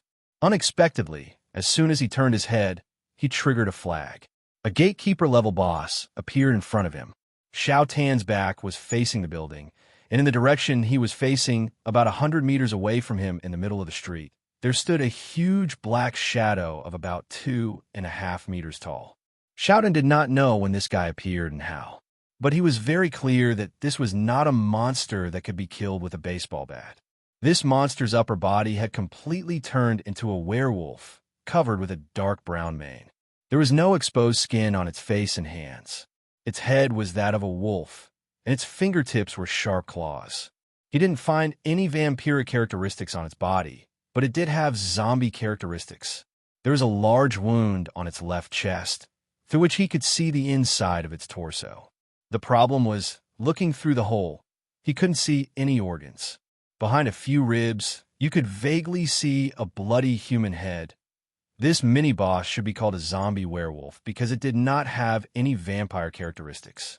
Perhaps it was because of that it was not affected by the sun, and in terms of size, it had surpassed the limits of a normal human being. The zombie werewolf strode forward, and the pressure from its appearance and presence was self-explanatory. Xiao Tan's terror points continued to rise, and cold sweat dripped down his face. However, he was not going to stand there and wait for death. He could not head toward the building anymore. If he faced this boss directly, he would not stand a chance, so he decided to take a detour to the side. Xiao Tan turned and ran to the side. The direction he was running toward was a slope that gradually led downward.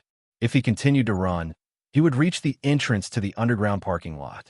When he noticed it, the wall around him had already exceeded the height that he could jump over. It looked like running down the slope was his only option. Seeing that he was running, the zombie werewolf naturally chased after him. Thankfully, this monster was not a pure werewolf. It did not seem to know how to run on all fours. Instead, it used 2 legs to chase after him, so its running speed was not that fast. However, compared to the BW zombies, who moved like they were taking a stroll after a meal, Xiao Tan was unable to increase the distance between him and the werewolf. Soon, Xiao Tan was close to the entrance of the underground parking lot. Looking at the height of the railing, it looked like he could jump over it easily. It was not going to stop him. However, the problem was he realized that there was no light in the underground parking lot. His legs continued to move forward, and his hand reached into his backpack to take out the flashlight. At that moment, another horrible scene flashed before his eyes. He noticed that not far behind the railing, there were some moving shadows. Then, a scary scene appeared before his eyes. Initially, Xiao Tan only saw a few shadows, but as he got closer, he saw more clearly. The dark parking lot was filled with BW zombies. There were so many monsters hiding in places where the sunlight could not reach. Xiao Tan was shocked, but there was no time for him to digest this shock. He could only choose between the dense BW zombies and the powerful werewolf zombie. Of course, with the current situation, he would definitely be torn into pieces if he rushed into the darkness. Therefore, he had to turn back and face this mini-boss. With Xiao Tan's ability, it would be difficult to kill the werewolf zombie. However, if he wanted to run away without caring about the cost, there were two ways. First, he could use slow sand. Second, he could use the special ability given by Panicked Ambusher Retreat / Name, Retreat / Special Ability Type. Active Consumption. 30% of maximum stamina points. Effect can be activated the moment the target is hit. The user will immediately move backwards at high speed, creating a distance of at least 10 meters between the user and the target. No cooldown, can only be used when using a cold weapon with a blade. Remark: I jumped out again. I'm back. I jumped out again. What do you think? Hit me, idiot. The first method should be able to help Xiao Tan escape from danger. It should be able to shake off the monster in 1 minute. However, the use of slow sand in this scenario was self-explanatory. This was a scenario that focused more on combat. When facing a large number of BW zombies, or when facing the final boss, using this item might be able to turn the tables. It would be such a waste to use it now. However, the second method was much riskier. To use this skill to escape, he would have to circle behind the werewolf zombie in an instant, or at least have his back facing the werewolf, and he would have to successfully slash the werewolf's body. The memory of Brother Long being slapped away by the strengthened zombie was still fresh in his mind. Xiao Tan did not think that the werewolf zombie before him was weaker than that monster. In terms of level, the average level of the players in this scenario was almost double that of that monster. Ignoring the factor of numbers, one could only imagine how powerful the monsters were. Just as Xiao Tan was hesitating, the werewolf reached him. Just as it was about to pounce, the monster suddenly stopped. It turned around and completely ignored Wang Tanji's presence. It turned back to look in another direction cautiously, and a low growl came from its throat. Tap, tap, tap. The sound of heavy metal boots hitting the ground came, and two elongated shadows walked down the slope. Since they were facing away from the light, Xiao Tan could not see their faces clearly, but from the monster's reaction, they were probably players or some kind of hostile NPC. There was a hero in Hebei. The general was Pan Feng. With the ambition of a universe in his heart, he hid millions of soldiers in his belly. Pangu came from the mortal world, and the Vermilion Bird was his name. His voice was mighty, and his smile made light of heroes. One of the figures recited a limerick-level poem and walked to the front just like that. The man did not have any outstanding features. He looked to be around 30 and had a beard. He held a mountain-splitting axe in his hand, and it was very eye-catching. Since he started playing the game, this was the first time that Wang Tanji had seen someone use a weapon that was taller than a person. It was not an exaggeration to call it majestic. Little brother, don't be afraid. The one who spoke was naturally the man, nicknamed Pan Feng. With me and Brother Hua here, you'll be fine. That Thousand Slayer's Hua Xiong was also holding a long weapon in his hand. It was a long spear. His age seemed to be about the same as Pan Wu Shuang, and he also had a beard. Brother Pan is right. Little brother, just wait. There's no need to be afraid of such a monster. I can take its life as easily as slaughtering pigs or dogs. At that moment, the only thought in Wang Tanji's mind was, these two uncles have reached the terminal stage of Chinibyu.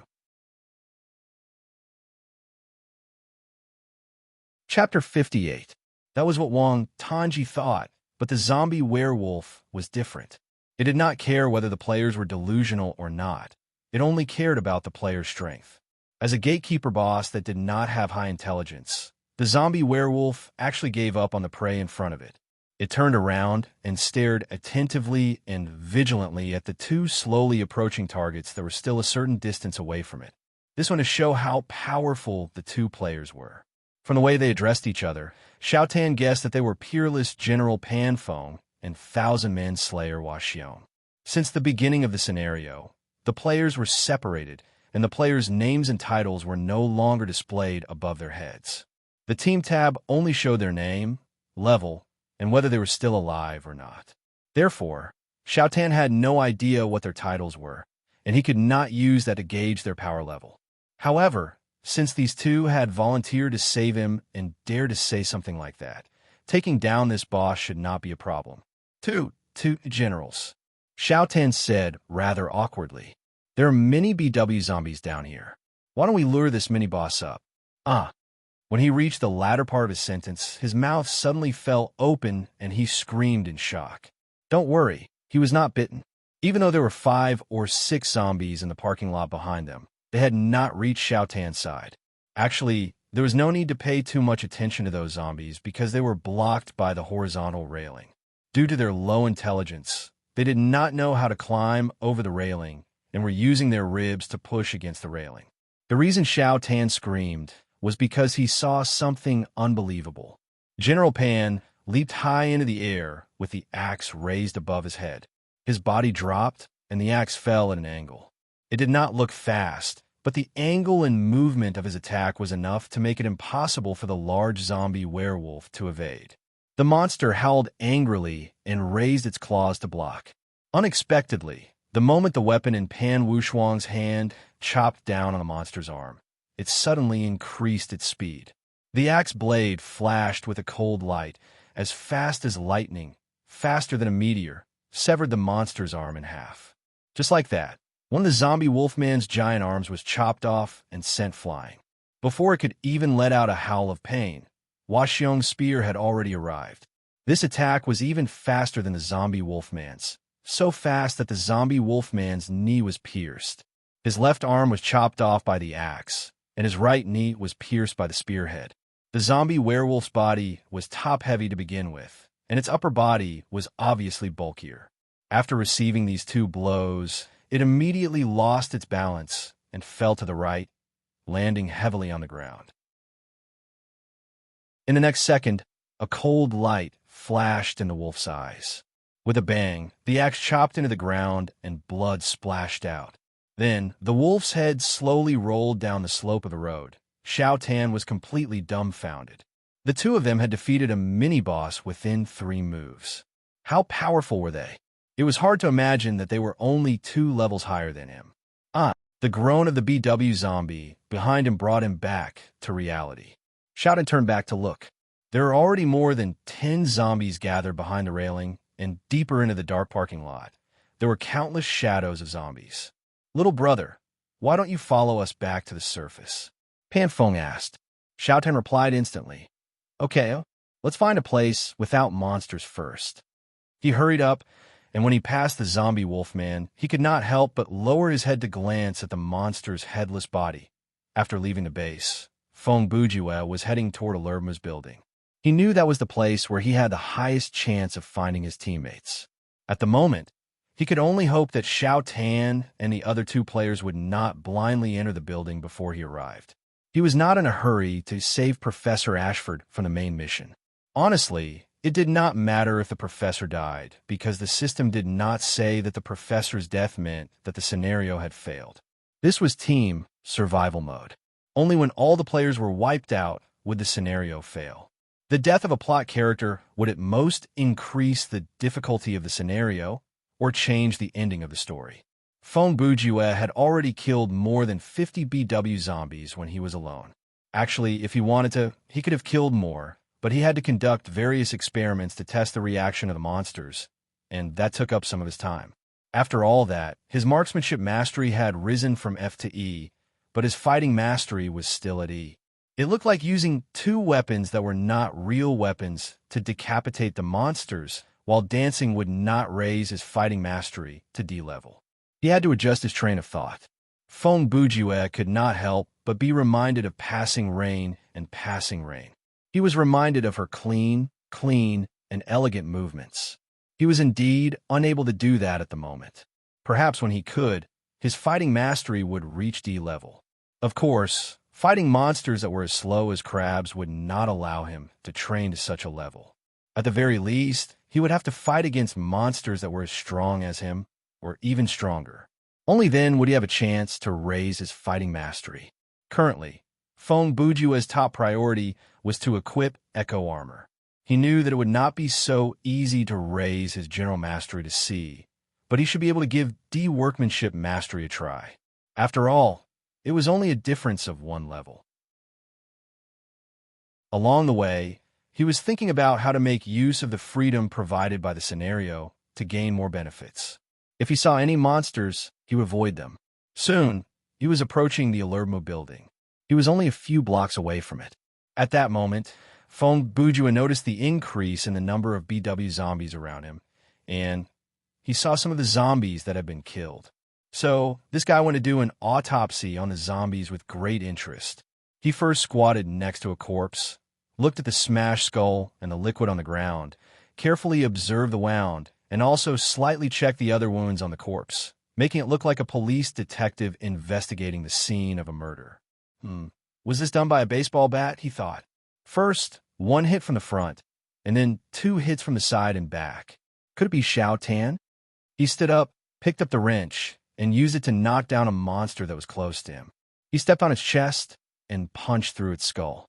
But a baseball bat seems to be an easy weapon to get. That name is so hard to choose, seems to have several of them. He thought.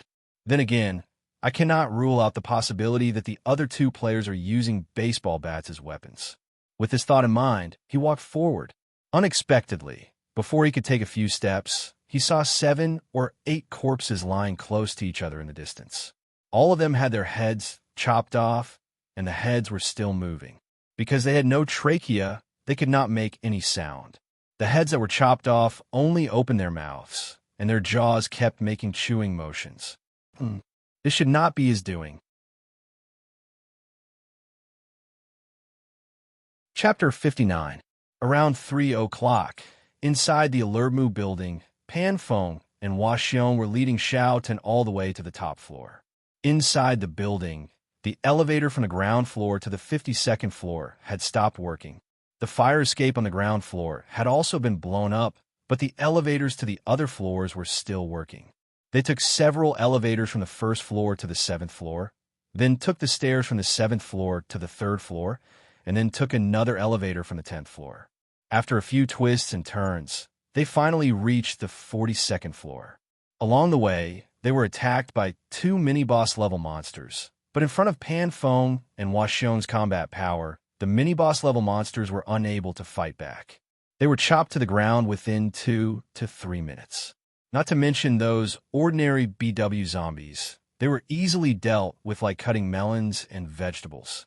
Xiao Tan followed behind them. It was an eye-opening experience, and he was amazed. As for the battle, he didn't even have a chance to intervene. He felt like a mafia boss leading 2 gold medal fighters to clear out the area. He could only watch the whole time. Brothers. Xiao Tan was on the stairs between the 42nd and 43rd floor. He finally couldn't help but ask, "Are you planning to kill your way from the ground floor to the top floor and back again from the top floor?" No, Hua Xiong replied. "We're going to save Professor Ashford." Xiao Tan heard this and paused. That. I don't know if it's too late for me to say this. While I was on the 1st floor, I glanced at the building schematic. The Research Institute is built underground, not upstairs. Logically speaking, since they had already killed their way to this level, the other party should have replied, "Why didn't you say so earlier?" Surprisingly, the 2 of them were calm and composed. Hua Xiong turned around and laughed. "Ha, little brother, we know that the research facility is underground, but the doctor might not be in the research facility." Xiao Tan thought, if the professor isn't in the Research Institute, where would he be? He can't be hiding in the toilet, right? According to the routine of science fiction movies, after a virus outbreak, researchers like this would generally find a relatively safe isolation facility to protect themselves and then try to find a way to control the virus or call for help. The top floor of the building was only marked as an office area on the diagram. If Dr. Ashford had been there, he would have been eaten already. Although he had doubts in his heart, Xiao Tan didn't say it out loud. After all, he didn't need to fight monsters. He just needed to walk behind them. Even if it was proven that he was taking a wrong path, he could just follow these 2 uncles and kill them. A few minutes earlier, Feng Bujue had also successfully entered the building. Along the way, he had observed the wounds on the bodies and the footprints on the blood. He had basically deduced that there were two people with Xiao Tan. One used a heavy weapon with a blade, and the other used something like a spear. Moreover, the two of them were very strong in combat. They could basically kill all the monsters in one hit. Due to the strong performance of the three leading the way, Feng Bujue's path forward was much easier. After entering the building, the number of monsters he encountered was very limited. He looked at the map of the building and then headed toward the Underground Research Institute. He didn't expect the three to be heading toward the top floor, so he naturally thought that his teammates had gone down the stairs. Therefore, Feng Bujue found the elevator that led to the lower floor in one of the corridors and took it. The elevator was very spacious. To be honest, it was quite similar to the login lobby. However, there was no mirror wall behind it, and there was no touch screen beside it. There were some bloodstains in the elevator, but there were no bodies or body parts. Since the elevator could only go between the first floor and the Underground Research Institute, there were only 5 or 6 buttons on the control panel. Feng Bujue pressed the button for the underground floor and then the button to close the door. Not long after, the elevator started to move. Based on the battle records that he had seen earlier, he felt that in an enclosed environment, monsters like the BW zombies would have a hard time escaping from the clutches of Pan Hua and Wang Zhong. However, he still held the wrench in his hand, in case there were any monsters that managed to escape. Even though the possibility of that happening was very small, just as the elevator door was about to open, there was a sudden wave of zombie screams. This caught Feng Bujue off guard. He saw an arm reach in from outside the door, then another. Before the door fully opened, 3 to 4 zombies rushed into the room. Looking back, there were about 20 to 30 monsters in the corridor. Most of them were wearing white lab coats and security uniforms. Saliva dripped from their mouths as they groaned. Their bodies emitted the rotting smell of corpses. Even though Feng Bujue was ambushed, he reacted calmly and correctly. As he bit on a piece of garlic that was already in his mouth, he took out the kitchen knife. With the help of the wrench in his other hand, he aimed for the head of the monster closest to him. After quickly killing a few monsters, he discovered something very shocking. The monsters that were rushing towards him at this moment were just ordinary zombies. Their faces were not obviously pale, their mouths did not have sharp teeth, and their bodies did not have werewolf hair. The key point was they weren't afraid of garlic. This sudden situation put Feng Bujue at a great disadvantage. He initially thought that there would not be that many monsters, but there were so many of them, and they had forced him into a small space like the elevator where he had no way to escape. To make matters worse, the garlic had lost its deterrent effect, and these normal zombies moved much faster than the BW zombies on the ground. In terms of strength and speed, they were no different from normal humans. Feng Bujue didn't have slow sand anymore. In the previous scenario, he had used this item on Roderick Usher's soul to block the attack of a large number of telekinetic objects. Therefore, he was helpless. If it was an ordinary person who was blocked by 20 zombies in the elevator, then the best result for him would probably be to commit suicide under the circumstances. However, Feng Bujue didn't even have the time to take out his gun. He held the weapon in both hands and waved it around. Relying on the passive effect of brain concussion, he barely managed to hold his ground. However, the monster's arms and the limited space inside the elevator made it difficult for him to hit their heads every time. As he expected, it didn't take long for him to be bitten, and it wasn't just one spot. The pain was not intense, but he knew that he might have been infected. After clearing the zombies before him, Feng Bujue was already in the corridor.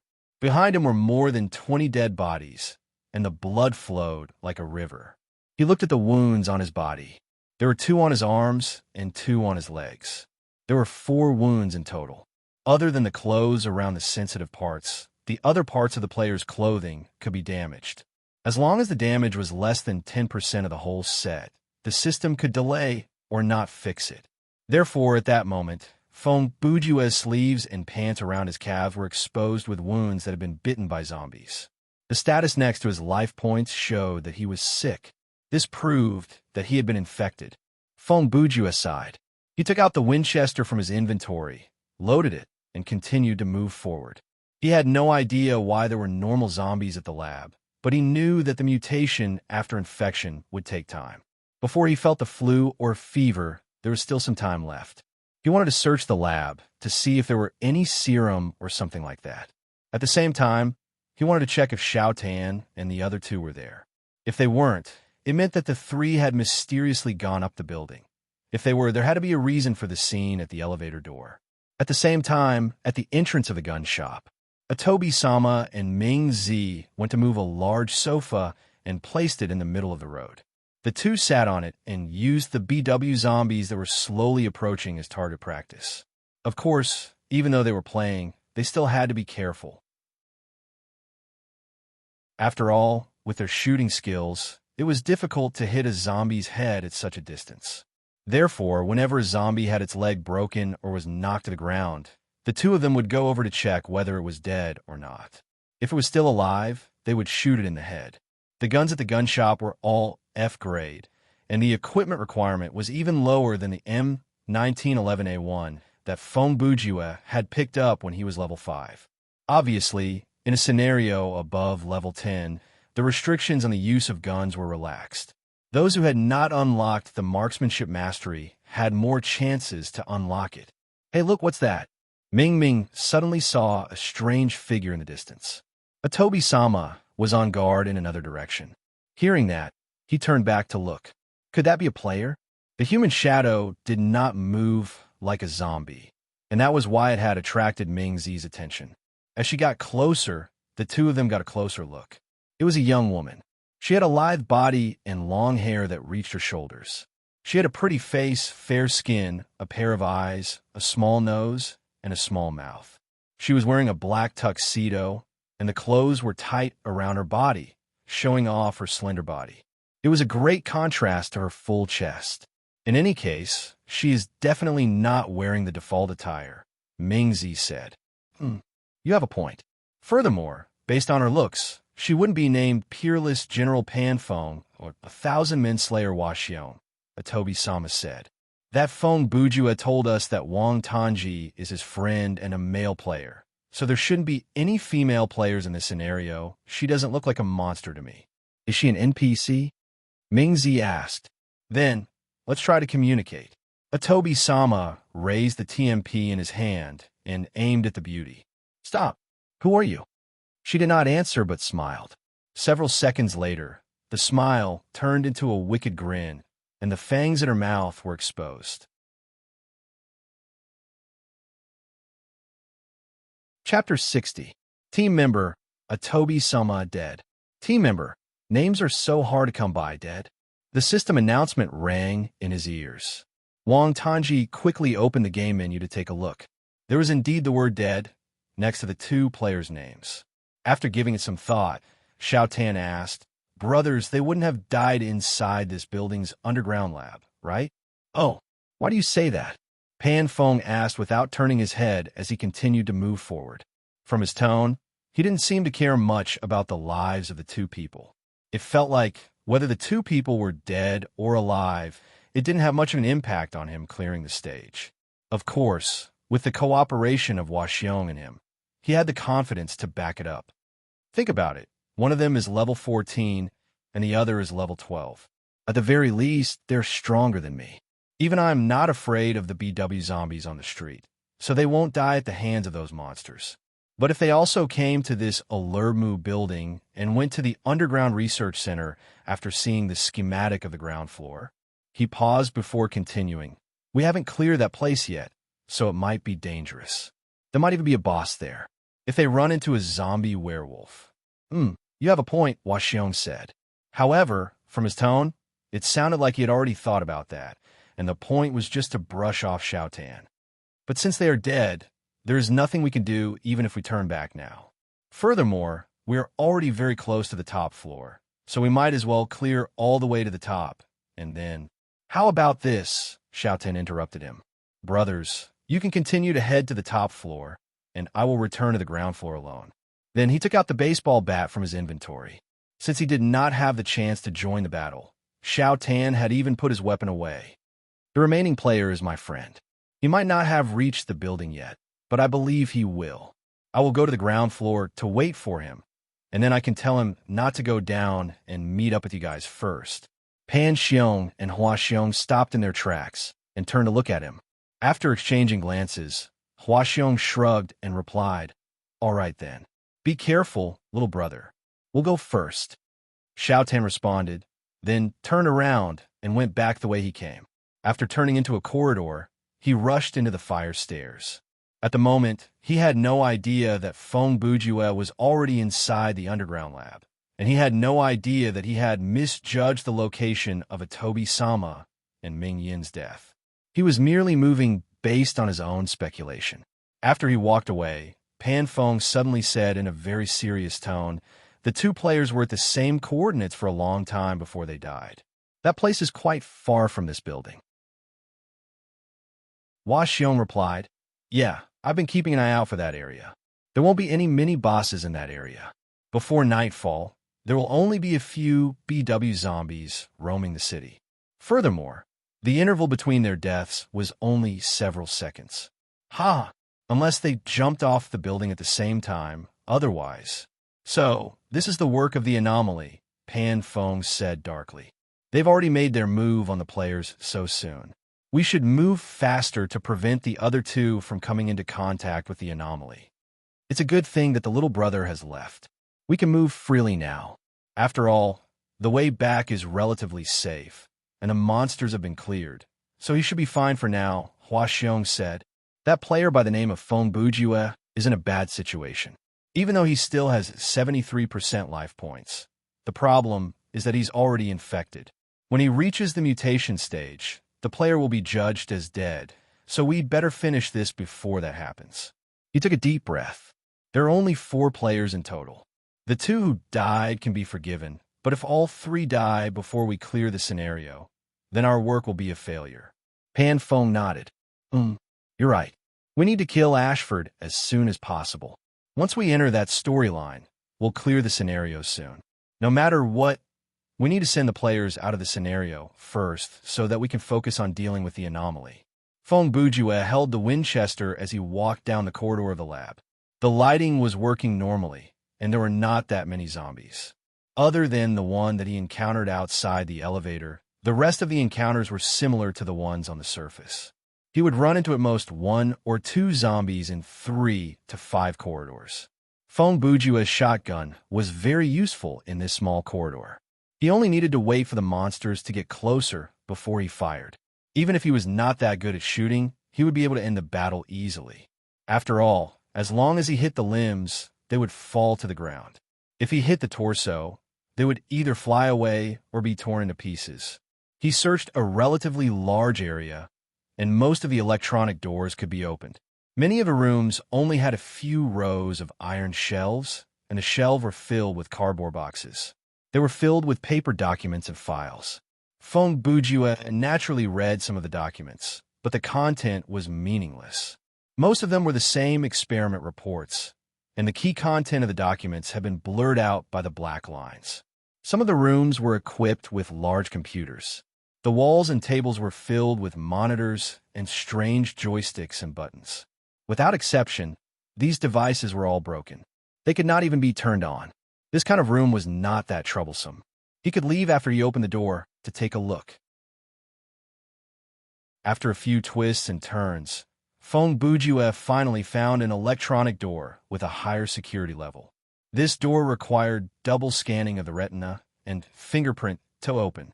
Furthermore, game was considerate enough to arrange for a zombie in a white coat to be stationed a few meters away from the door.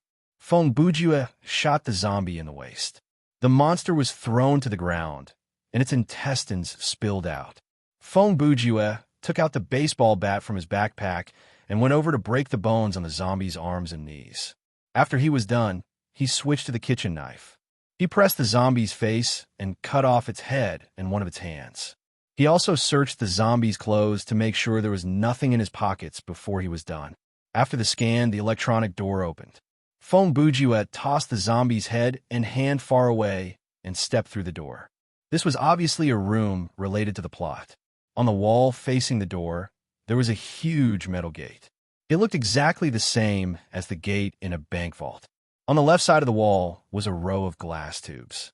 They were about 1 meter tall and about 30 centimeters in diameter. They should have been filled with liquid, but now the glass casing had been shattered, and the contents had all flowed to the ground. It was a light green, translucent liquid. At that moment, there was a large pool of green on the floor. The few computers in the room had lost their functions. The screens were dark, and they could not be turned on. Next to one of the consoles, there were 2 dead bodies in white coats. Feng Bujue approached cautiously.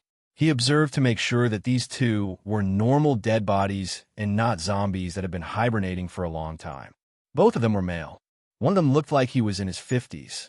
He was bald and wore glasses. The other had gray hair and a mustache. He was a few years older. The bald man was shot in the head. The mustache man had a gunshot wound in his chest and abdomen. They did not seem to have been dragged after they died. The position and posture of the bodies indicated this. Feng Bujue replayed the situation of the shooting in his mind. The murderer should be someone they knew. He entered the laboratory through the electronic door and suddenly pulled out a gun. At a very close distance, he aimed at the bald man and pulled the trigger. The bullet entered his head and killed him. The bald man was sitting behind the console. After he died, his body slid down from the chair and fell to the ground. At the same time, the man with the mustache, who was a few steps away from the console, happened to have his back to the door. When he heard the gunshot, he turned around in shock. Unfortunately, the murderer did not give him any chance to react and immediately shot him twice. When the man with the mustache fell, his body tilted forward. Before he died, he grabbed the edge of the console with his hands to cushion his fall. Then he fell sideways. Looking at the posture, blood, and expression of the bodies, Feng Bujue came to this conclusion. As a detective novelist, inferring the process of the crime from the scene of the crime should be a piece of cake. He did not know how many times he had deduced similar plots in his mind.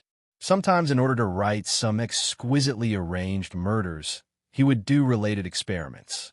It sounded troublesome, but after all, it was a mechanism that he racked his brain to come up with. If it was proven to be unfeasible in reality, then it would be meaningless. Feng Bujue looked at the 2 bodies and laughed. They are not infected. The 2 of them must have been injected with the serum. He looked at the dead bodies and said to himself, there are so many people in this base. Only the core researchers who directly deal with the virus all day long would have such treatment. He reorganized the process of the incident in his mind and thought, no matter what the purpose is, let's assume that the murderer is also a researcher who has been injected with the serum. He killed these 2 people, broke the container containing the virus stock, and then took a small amount of the liquid out of the room. He returned to the corridor and killed a few more people. Then he used the virus stock to mutate the bodies. Then he escaped from the institute and let the infection spread to the ground. But for some reason, the people on the ground all turned into another kind of zombie. Or, the murderer did not escape from the institute at all. Instead, he was subdued or even killed by the guards. The virus that produced BW zombies outside the institute had nothing to do with the virus here. They were 2 completely different things. Feng Bujue thought of this and thought of another question. He muttered, the guy at the door also had access to this room. He should also be one of the researchers. He should have been injected with the serum, but why did he turn into a zombie? Feng Bujue needed more information and clues to understand the situation here, so he went to check the 2 bodies again. Then he found a key in the mustache man's pocket. There was a desk a few meters away. After Feng Bujue got the key, he walked over without hesitation and opened the drawers one by one. He found 2 syringes, a pile of white paper, some stationery, stapler, pins, post-it notes, and other sundries. Only the bottom drawer was locked. He tried the key he just found, and it opened.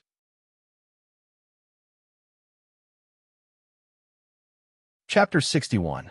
There were 2 pieces of paper inside the drawer. They were obviously clues given by the system. Feng Bujue opened the first piece of paper and there were 3 lines of hints written on it. The first line was JMMJOD, the second line was 14F, and the third line was 34F. Feng Bujue glanced at it and scoffed condescendingly. Tisk, the content on the second piece of paper was richer. It was a printed document. The words were neat, and it contained a detailed description of the virus. First, the codename of the virus was indeed Z. Since the description of the BW zombies at the start of the scenario mentioned this name, it looked like the monsters on the road and the people at the lab were infected with the same virus, but it was unclear why they would turn into different types of zombies. Secondly, the player had less than 3 hours to cure the virus after infection. The document said, within 3 hours of infection, symptoms similar to the flu will appear, such as a high fever, and in the later stage, severe dementia. This explained why Feng Bujue was covered in cold sweat and felt weak in his limbs. Obviously, the system was unable to make the player show signs of severe dementia, so when the virus started to affect the brain, the player would be judged as dead and be exited the scenario.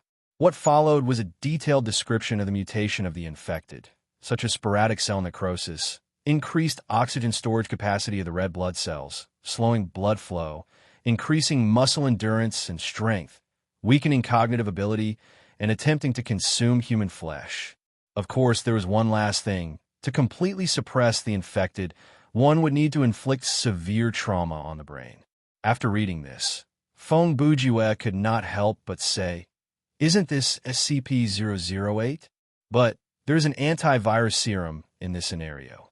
Well, he said that his eyes fell to the last part about the serum. The paper said, experiments show that the antivirus serum is not effective on everyone. Through 390 experiments of different genders, ages, blood types, and races, 154 people were either immune or cured of the virus after being injected with the serum. The effectiveness rate of the serum is less than 40%, and currently, there is no clear pattern to the effectiveness of the serum. After Feng Bujue finished reading the document, a bad feeling crept into his heart. With his luck, the failure rate of the antidote was self-explanatory. Even if he found the antidote, there was only a 40% chance that it could cure the disease. Or else, he would only have 2 hours left. It was impossible to clear the scenario in that amount of time. The biggest contribution he could make was to find the serum and hand it to his teammates. Speaking of teammates, 10 minutes ago, when he heard the news of Atobi-sama and Ming's death in the corridor, he understood that this scenario was not as simple as it appeared. The deaths of the two confused him. They did not look like the type to leave the gun shop on their own. Therefore, their deaths in such a short period of time were most likely due to encountering some kind of extremely powerful monster at the entrance of the gun shop. But how could a monster like that be found in the city? Even if it was nighttime and the BW zombies were strengthened, they wouldn't be able to kill 2 players with submachine guns in a few seconds.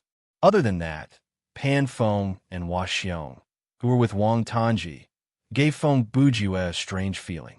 From the looks of it, after the 2 of them led Xiao Tan into the building, they did not go to the underground lab, but somewhere else. Why was that? There was a huge signboard in the lobby of the first floor, and the main mission was clearly written that he had to save a doctor. The labels on the other floors were a mess of departments, or simply words like office area. Why would anyone go upstairs to look for it? There were too many strange situations, and temporarily, there was no proof. Feng Bujue did not dwell on it. He turned to walk toward the metal door and leaned over to look at the password on the door. Sure enough, it's a 6-digit number. He looked at the operation panel for entering the password with an as expected expression. He directly entered 312928. Unexpectedly, after he entered it, the word accept really popped up. Feng Bujue understood the meaning of this puzzle when he saw the piece of paper. The JMMJOD on the first line represented the first letters of January, March, May, July, August, October, and December. These months all had 31 days. The F on the second and third lines represented February, and only February had the first letter of F. The 14 represented the 29 days of February in a leap year, so naturally, the 34 represented the 28 days. For him, this kind of puzzle was not hard. He was someone who often needed to come up with puzzles. If the clue was written down on paper, as long as the knowledge required to solve the puzzle was not beyond his capability, he would be able to solve it quickly. After unlocking the door, Fong Bujue gripped the handle on the door and turned it several times before pushing the door open. It was a relatively small room. 3 of the walls were filled with transparent cupboards. The cupboards were filled with test tubes filled with liquid, and each row was labeled with a number. Picking up a test tube, the item description was revealed. Item name, antivirus serum. Item type, plot. Item quality, normal function, 39. 48% chance to nullify and neutralize the effect of virus C. Can be taken out of the scenario. No remark. Can be injected or consumed. It is not effective on monsters or fully zombified players. Based on the serial number, Chun-Gu could tell that these serums were made in batches, and the composition might be different. Fong Bujue could not help but think that perhaps this virus Z was not created by Alertmu. They were merely trying to find a way to neutralize it after they discovered it. Fong Bujue did not have time to think about the company's position. He had no idea which batch of the serums was more effective, so he grabbed a random 2 from the cupboard, used the syringe that he had found earlier, and injected himself with it. When the syringe was injected, his medic mastery was unlocked, and it rose to level F. The system said, "Congratulations, you have unlocked all the masteries from the closed beta." Closed beta? Fong Bujue asked. Does this mean that there will be new masteries in the future? He opened the game menu and saw that all the masteries had been unlocked. That was a good thing, but the disease status next to his life points was still there. So it really failed, he muttered in disappointment. Should I try another needle? I wonder if there will be any side effects. Just as he was hesitating, the word disease disappeared from the menu, and the abnormal status next to his life points changed back to none. Thankfully, he did not close the menu immediately, or else he might have missed this change, and he might have gotten another shot. Fong Bujue laughed 3 times, and he felt like he had just come back from the dead. He took out a test tube rack from the freezer, and it was filled with 2 rows of 8 serums. He carefully placed them into his backpack, which was full. The 10 slots were Mario's wrench, Eye of Hostility, Western kitchen knife, baseball bat, flashlight, 1911 A1 pistol, Echo armor, Winchester shotgun, antivirus serum X8, and a bag of garlic. The jazz shoes were attached to his feet, so unless they were swapped out, they would not return his backpack. Of course, if there was a need, Fong Bujue only needed to equip the Eye of Hostility and grab a weapon to free up space in his backpack. After the serum took effect, Fong Bujue did not need to continue exploring the lab. He had come down to look for his teammates, but he did not expect to be infected once the elevator door opened. When he was first infected, he did not know when the mutation would happen, so he could only try his best to search for the serum that might not even exist. Now, since he would not die due to time, he felt like it was better for him to return to the surface to look for his teammates. Considering the fact that he had obtained the serum, he might trigger some kind of event. If he continued to explore, he might run into a mini-boss. He was already immune to the virus, so it was not worth the risk. Just as that thought crossed his mind, the system said, "Current mission completed. Main mission updated." What? Fong Bujue was shocked. Professor Ashford is really not underground? The 3 of them made the right choice by going upstairs, and they have successfully rescued the professor. He quickly opened the menu to see what the new mission was. The new mission was defeat Professor Ashford's mutated body.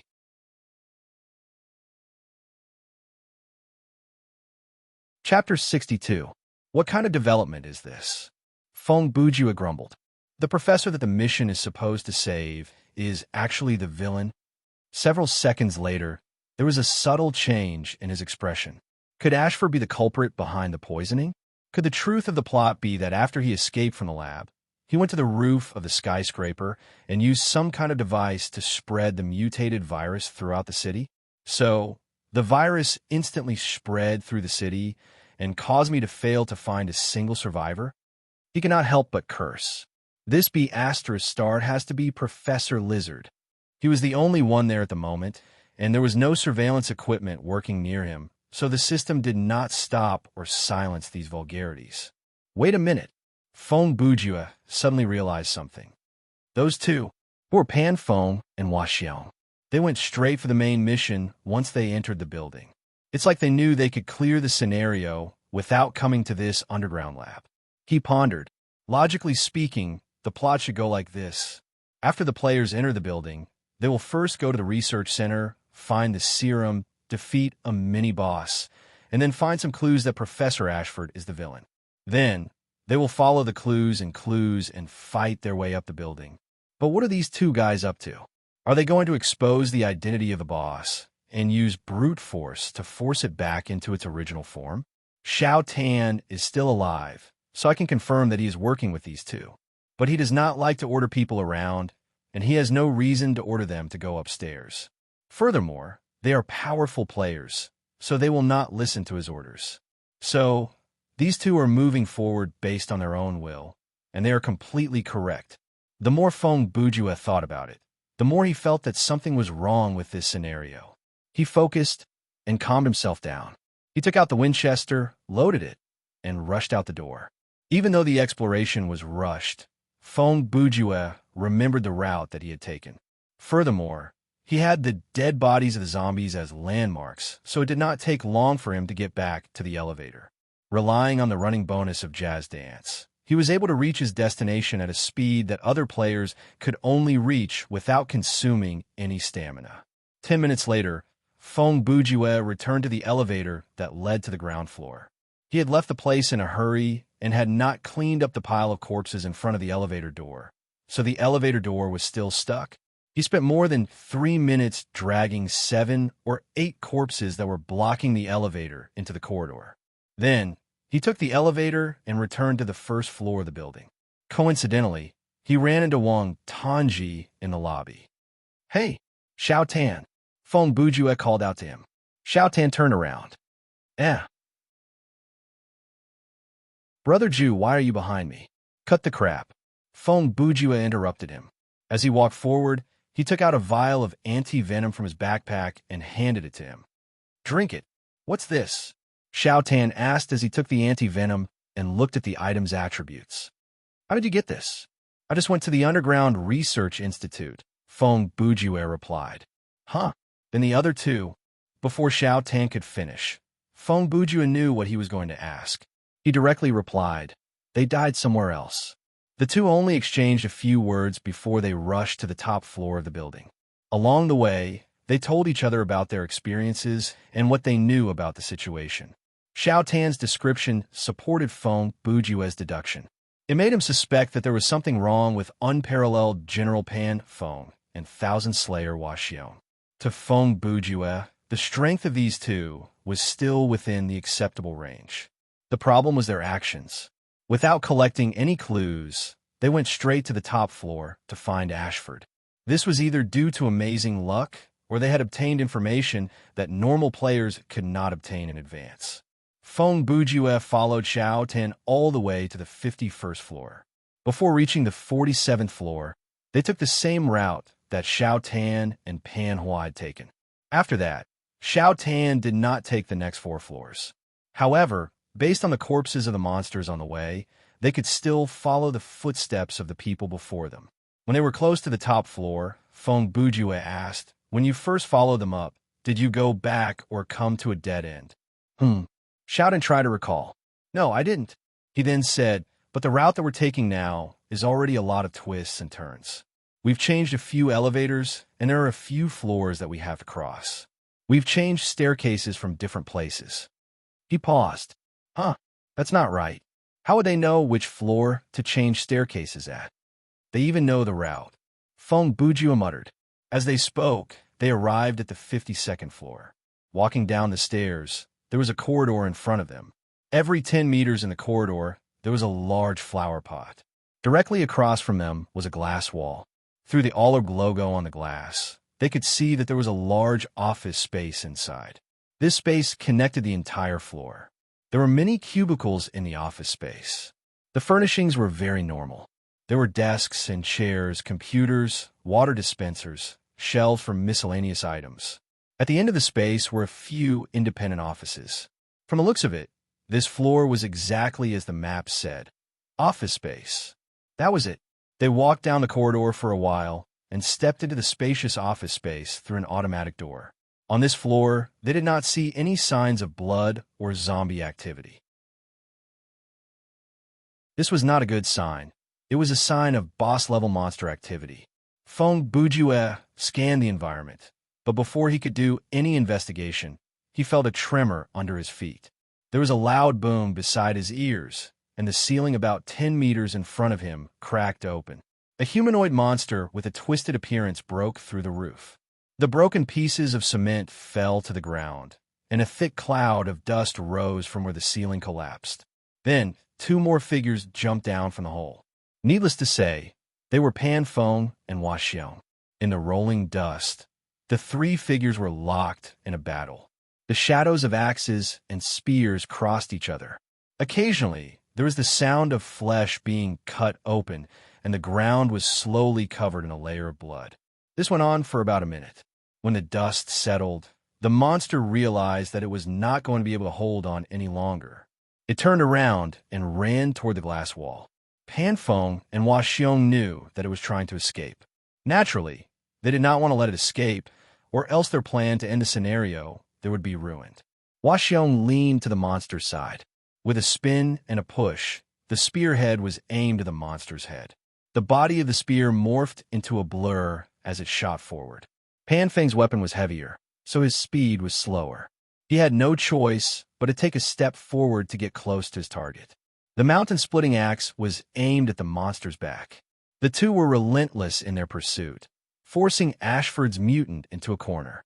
To escape, it was willing to take the hit from the spear. The spearhead pierced through the monster's left eye socket and came out from the back of its head, bringing with it a splash of dirty liquid.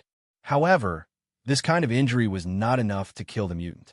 By curling its body forward to take the hit, it successfully escaped Pan Feng's attack and came to the edge of the glass wall. Then, it used the serrated bone that protruded from its elbow to slam into the thick glass. After creating a crack, its body curled into a ball and flew out of the building. Pan Feng and Hua Xiong rushed to the edge of the wall and lowered their heads to look at the mutant's rapidly falling body. After falling for a distance, the mutant used the suction cups and sticky liquid on its body to cling to the wall. Then, it slithered to the ground and escaped from their sight. TSK. It still managed to escape, Pan Feng said. As I expected, without the accompaniment of other players, the two of us attacking the boss directly will cause its intelligence and reaction speed to change, Hua Xiong replied. Gentlemen, Feng Bujue's voice came from behind them, and it shocked the two. They turned around and saw Feng Bujue, who was looking at them with hostility, and Wang Tanji, who was confused. Can you explain to me? Feng Bujue asked directly. Who are you people?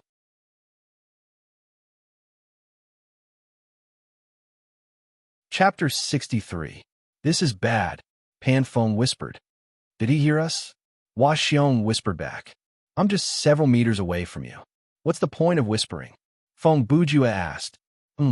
Ha, I see. Pan Feng was about to reply. Feng Bujue cut him off. Before you come up with this lie, I have to make it clear that I don't think you're cheating players because your actions don't look like that at all. You're obviously from the Dream Company.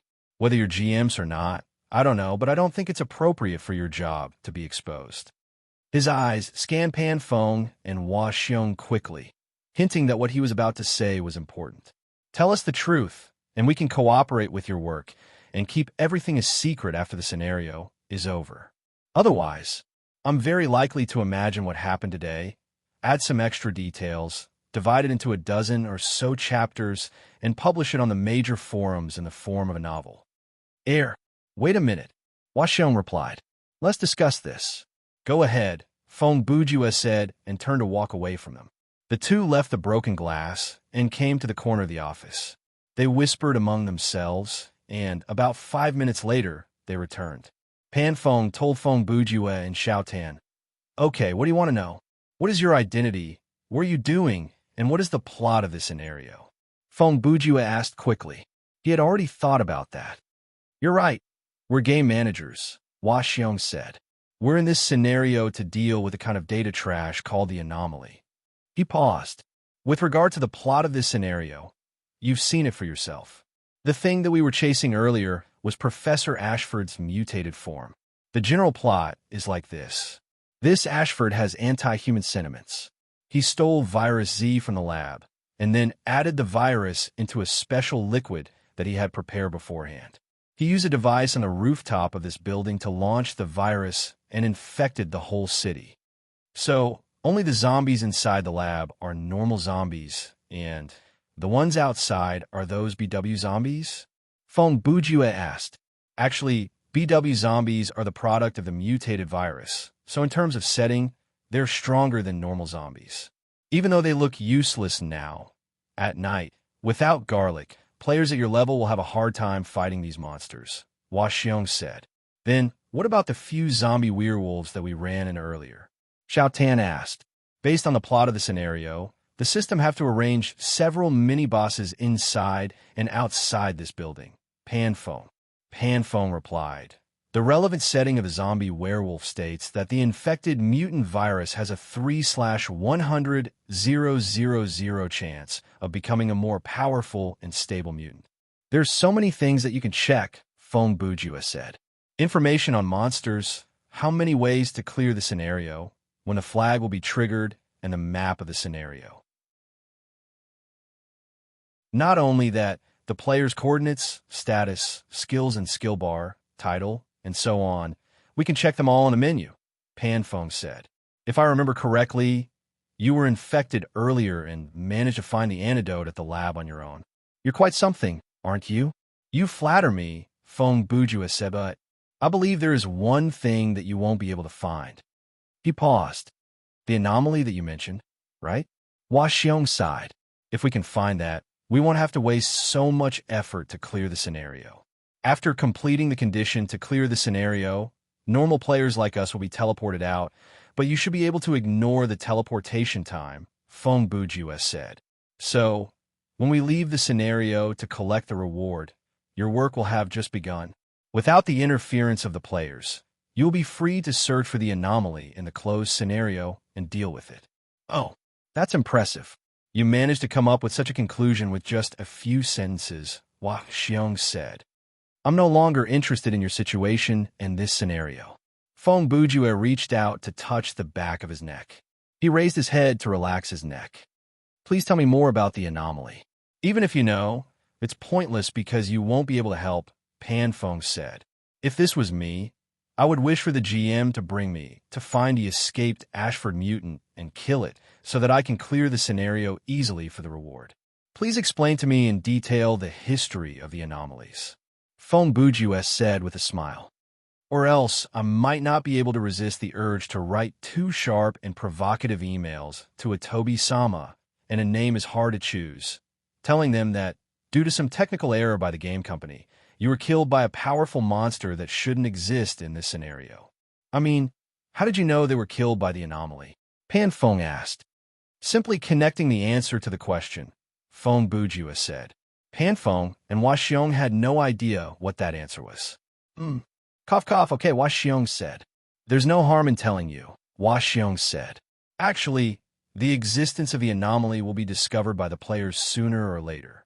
Even though the chance of the players running into them is small, the company still plans to release a related document during the open beta to explain it in more appropriate terms. He looked around and said, "Come with me." Then, he led the 3 to a coffee machine. He came to the cubicle closest to the machine, picked up a very conspicuous can of coffee on the desk, and opened the lid.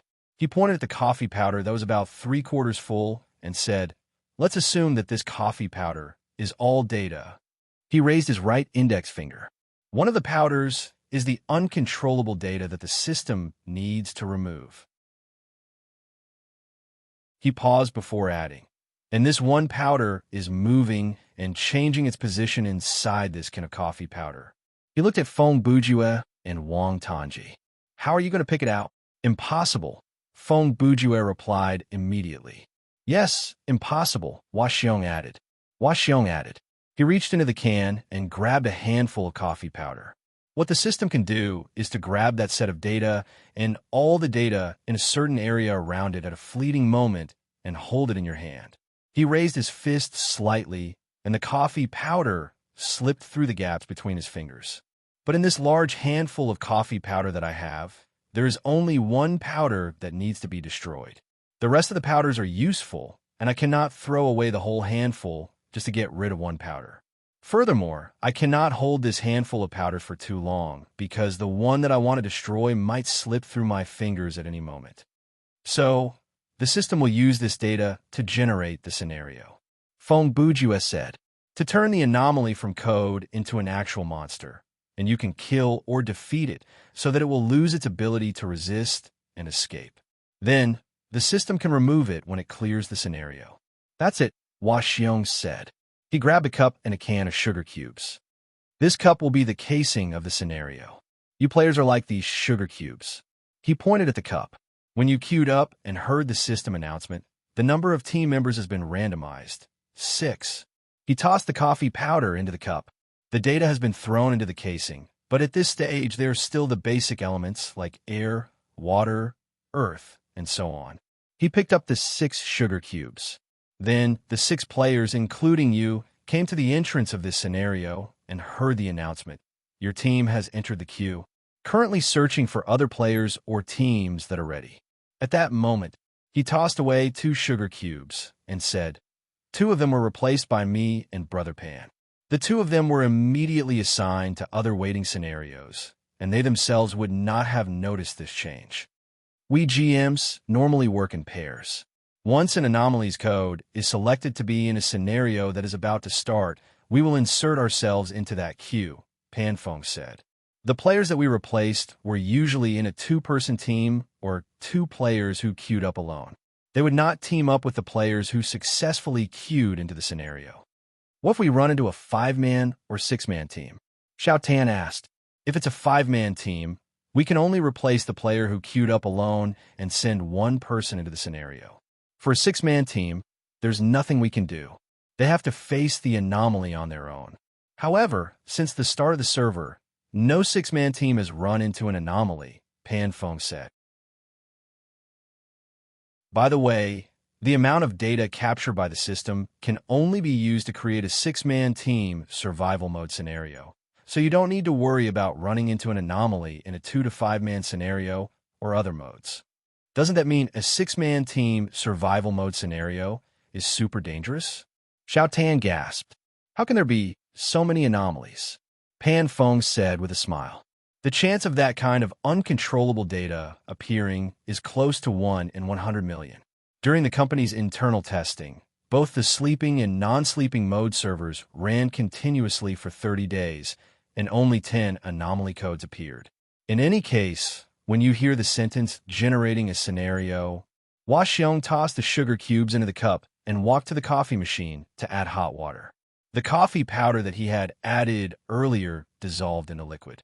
All the elements will randomly generate a normal scenario based on your level, fighting ability, mastery, past performance, and so on. Things like the plot and the worldview will be generated at this time, and the anomaly will be mixed into this scenario, combining with some kind of data element and materializing. Feng Bujue thought about it and asked, then, how powerful is the anomaly? Huh? Panfeng laughed. You've seen how powerful we are, right? I noticed. Feng Bujue said. Do you know why we need to work in pairs to deal with the anomaly? One person can be killed, right? Feng Bujue asked.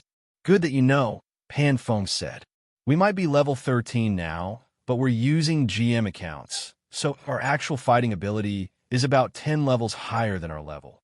Even so, we can't say that we're invincible. Take the boss earlier, for example. It jumped down from the building to escape, and we couldn't do anything about it. If we jumped after it, we would have died like the players. Xiao Tan asked, then why didn't your company adjust the GM's character to a higher level? For example, they might look level 13, but actually have the power of level 50.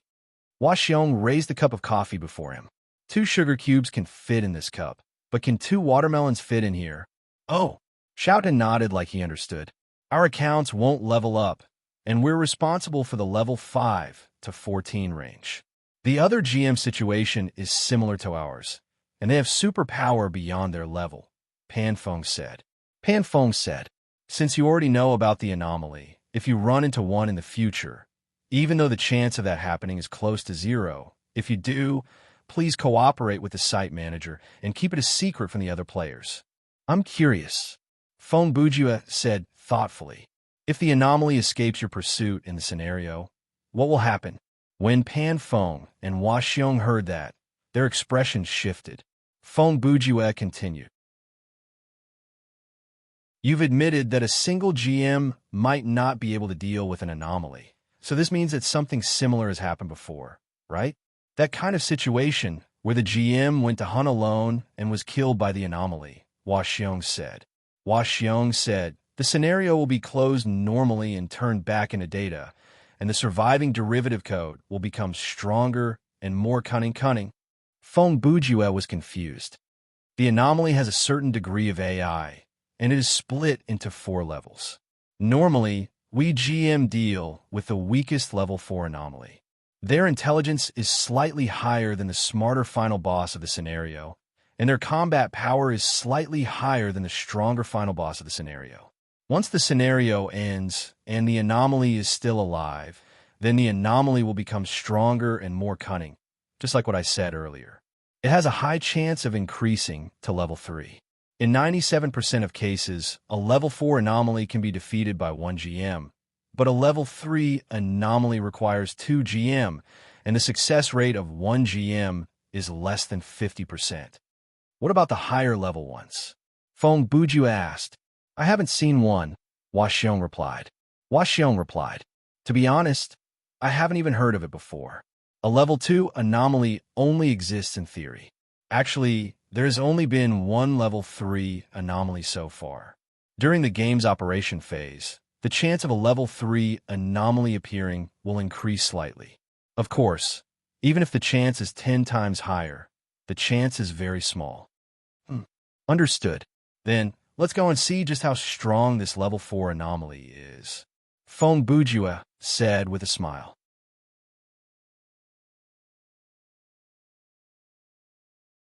Chapter 64. I say, young man, have all my words been for nothing? Pan Feng widened his eyes. I told you the anomaly is very strong. What are you trying to say? Do you have a death wish? Why don't you come with us to complete the main quest and then leave the scenario? Like you said, a level 4 anomaly in a scenario of this level is only slightly stronger than a boss like Ashford in terms of intelligence and combat ability, Feng Bujue said. Why can't they be killed? The problem is, there is no need for you to help us kill it, right? Hua Xiong asked. Xiao Tan put on a shocked expression, and he also turned to Feng Bujue. That's right. There is no need for us to kill it. The reason you say there is no need is because if the players go to kill the anomaly, it will not be counted as a side quest or hidden quest, and it will not help the main quest. In fact, it will be very risky, right? Feng Bujue asked. The 3 nodded and said in unison, yes. Other than the possible benefits like mastery level and skill points, have you all forgotten the most important thing that a game should bring to the players? Feng Bujue asked. What? Fun. Feng Bujue smiled. You said it yourself. The chance of players running into an anomaly is very small, and there probably won't be a second time. But for a team scenario, I can queue up as many times as I want. So what's wrong with dying once? He paused before continuing. It's so rare to run into an anomaly, but I have to watch 2 GMs clear all the main quests and then get sent out of the scenario. Isn't that too boring? Even if I go to queue up for a normal scenario and get killed halfway through, it will be more interesting than this. Xiao Tan raised his head 45 degrees to look at the sky. Now that you mention it, I suddenly feel like not chasing after that anomaly is a kind of loss. Of course, so many people don't even have the chance to run into one. So what if we die in its hands? Feng Bujue said, it's like you've cleared Contra 10,000 times and suddenly encountered a Demon City boss at the end of a certain stage. Even if you die, you wouldn't consider going around it, right? Oh, it seems to make a lot of sense. Xiao Tan said excitedly. This kid's thinking is a bit abnormal. Pan Feng whispered to Hua Xiong. He's not just abnormal, he's practically a pervert. Hua Xiong replied in a low voice. You two are standing so close to me and whispering again. What's the point of that? Feng Bujue shouted. 5 in the afternoon, in front of the gun shop. Feng Bujue and Wang Tanji were examining the scene of the death. Atobi-sama and Jun, a nameless difficulty, had already disappeared in white light. After players were killed, their bodies would not be left in the scenario. Similarly, if a player mutated due to the virus, when a mutation time was up, the player would turn into white light and disappear, and their last location would be replaced by a corresponding normal zombie. In any case, the game company would not allow the player's body to remain in the scenario in any form. The player would either turn into white light and leave or remain alive. Without a body, it was hard to reconstruct the process of the anomaly's murder, but Feng Bujue made some assumptions based on the sofa that was torn open and dyed red with blood. They were sitting here, holding their guns, and each of them was responsible for guarding one direction. He then sat down on the sofa. Therefore, there are more bullet shells around the sofa. The direction of the blood splatter proves that. He looked in the direction that Ming Ming was responsible for. The anomaly came from that direction. He stood up and walked forward until he reached the junction. He turned back and kept his head lowered to observe the ground. The anomaly should have the appearance of a woman. At least from afar, it doesn't look like a monster. In fact, it might even be a beauty. How do you know that? Xiao Tan asked. The bloodstains on the ground are very useful. As long as you walk down this street, it's hard not to leave behind footprints. Feng Bujue squatted down and looked at the ground. There's a row of footprints left behind by high heels. They are very obvious. He raised his head, and none of the zombie bodies on this street, male or female, are wearing high heels, he explained. This means that the owner of this row of footprints is not here at the moment. It killed 2 players and then left. Feng Bujue stood up and walked several steps. The footprints stopped about 10 steps away from the sofa. That should be the distance from where it attacked. He walked to the sofa. Here, there's an obvious footprint right before the sofa. It was where she stood when she attacked. He turned back to look 10 steps away, a distance of about 7 meters. It crossed that distance in one leap. This proves that it is not a slow-moving monster like the BW zombies. He went around to the other side of the sofa. After killing the people, she left in another direction. After walking for a while, she stepped on new bloodstains and left some more footprints. Brother Bujue, Xiao Tan asked, you still haven't answered my question. Does it mean that those who wear high heels must be beautiful?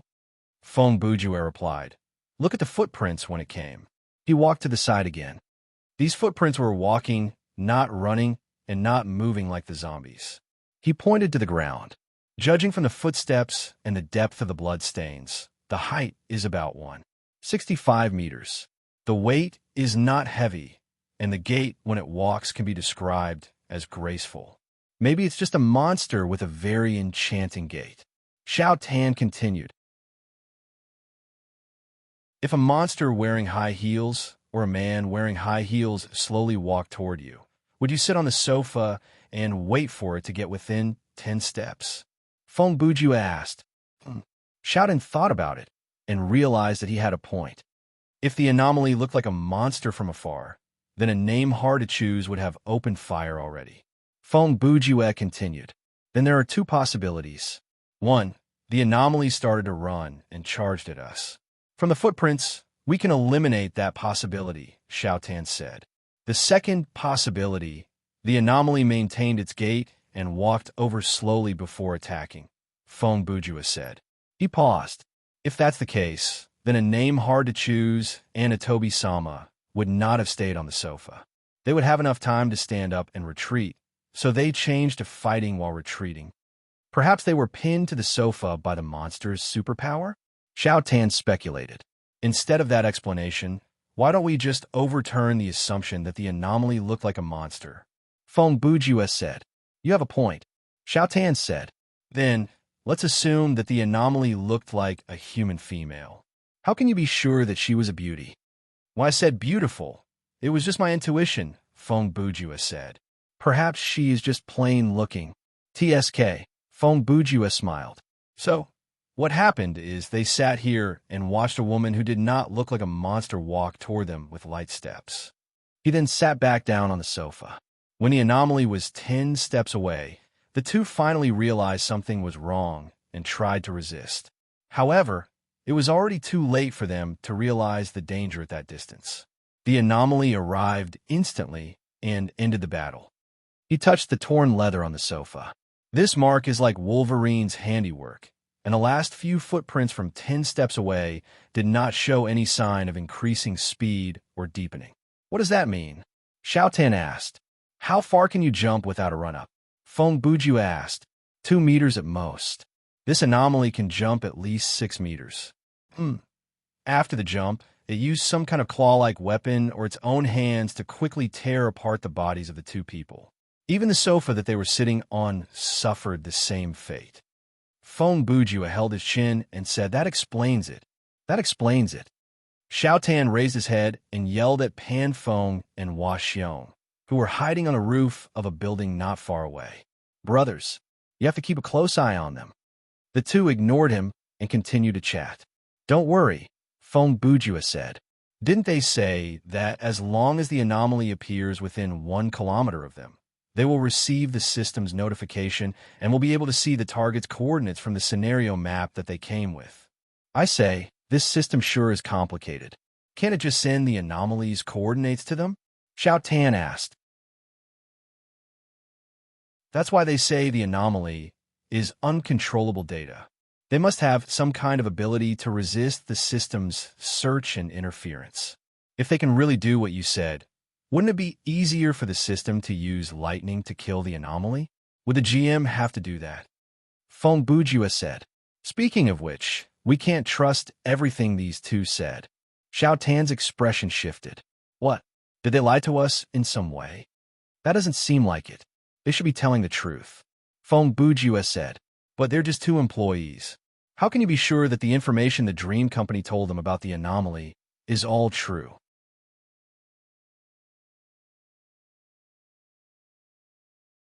Chapter 65. The bucket is still almost full. Feng Bujua walked to the ice bucket. Looks like the anomaly doesn't need these. Its only purpose here is to kill the 2 players. Xiao Tan added, Then why didn't it come to kill us? Our levels are low, aren't they? It's easy to understand why it didn't come to kill you. You're closest to the 2 GMs, so if it came to kill you, it would have to take the risk of entering the 2's detection range. Feng Bujua said.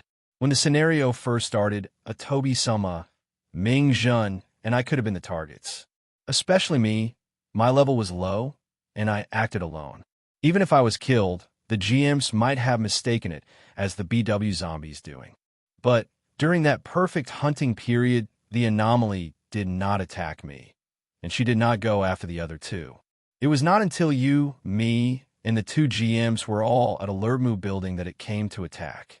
So, at this point, Feng Bujua raised his head and yelled at Pan Feng and Hua Xiong, Hey, generals, when the scenario first started, was the anomaly unable to move for a period of time? Hua Xiong lowered his head and yelled from the rooftop. It was not that it couldn't move, but it hadn't finished its transformation. Then he asked, Do you still remember that cup of coffee? How was it? Feng Bujua asked. Normal data is like a normal cup of instant coffee. It will dissolve after being soaked in hot water, but the powder of the anomaly will take a long time to dissolve, Hua Xiong replied. Normally, when we lead the players through the scenario and are about to clear it, the anomaly will have just materialized and appear in the scenario. He paused for 2 seconds before adding, But this time, the one we encountered was very fast. Is that so? Feng Bujua was suddenly reminded of something and asked, By the way, how did you know the target was level 4? Was it a system notification when you were queued into the scenario? Or was it shown in the GM menu? After you touch it, you'll be able to see its level in the menu, Pan Feng replied. Just use a melee weapon to graze it. Wait a minute, Feng Bujua said. In other words, your claim that this anomaly is level 4 is just a guess? Pan Feng and Hua Xiong looked at each other, and then they laughed. Ah, Earlier, we told you that there are 4 levels of anomalies, and you really believed us? Where are we going to find a level 3 anomaly? Our job is to eliminate all the level 4 anomalies.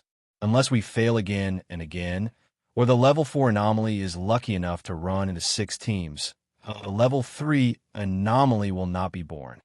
Feng Bujua laughed dryly. All right, I hope you're right. Pan Feng asked, Hey, little brother Feng, how are you doing down there? Have you come up with any useful conclusions? Feng Bujua placed his hands in his pockets and paced back and forth. The anomaly has the appearance of a human female. She is about 165 meters tall and is on the thin side. She can instantly take out or extend a claw-like weapon that is about 20 centimeters long from her body. Her speed and strength are about the same as the mutant of Professor Ashford that we saw in Alerma's building. In terms of intelligence, you can only follow her coordinates within her detection range, but she has a grasp of your location. At the same time, she knows the exact location of every player. Therefore, using us as bait is not going to work. As long as you're nearby, she will not get close to us. How high is this anomaly's intelligence? I cannot tell for now. But based on the current situation, she knows what she should be doing. Her goal is to survive and evolve.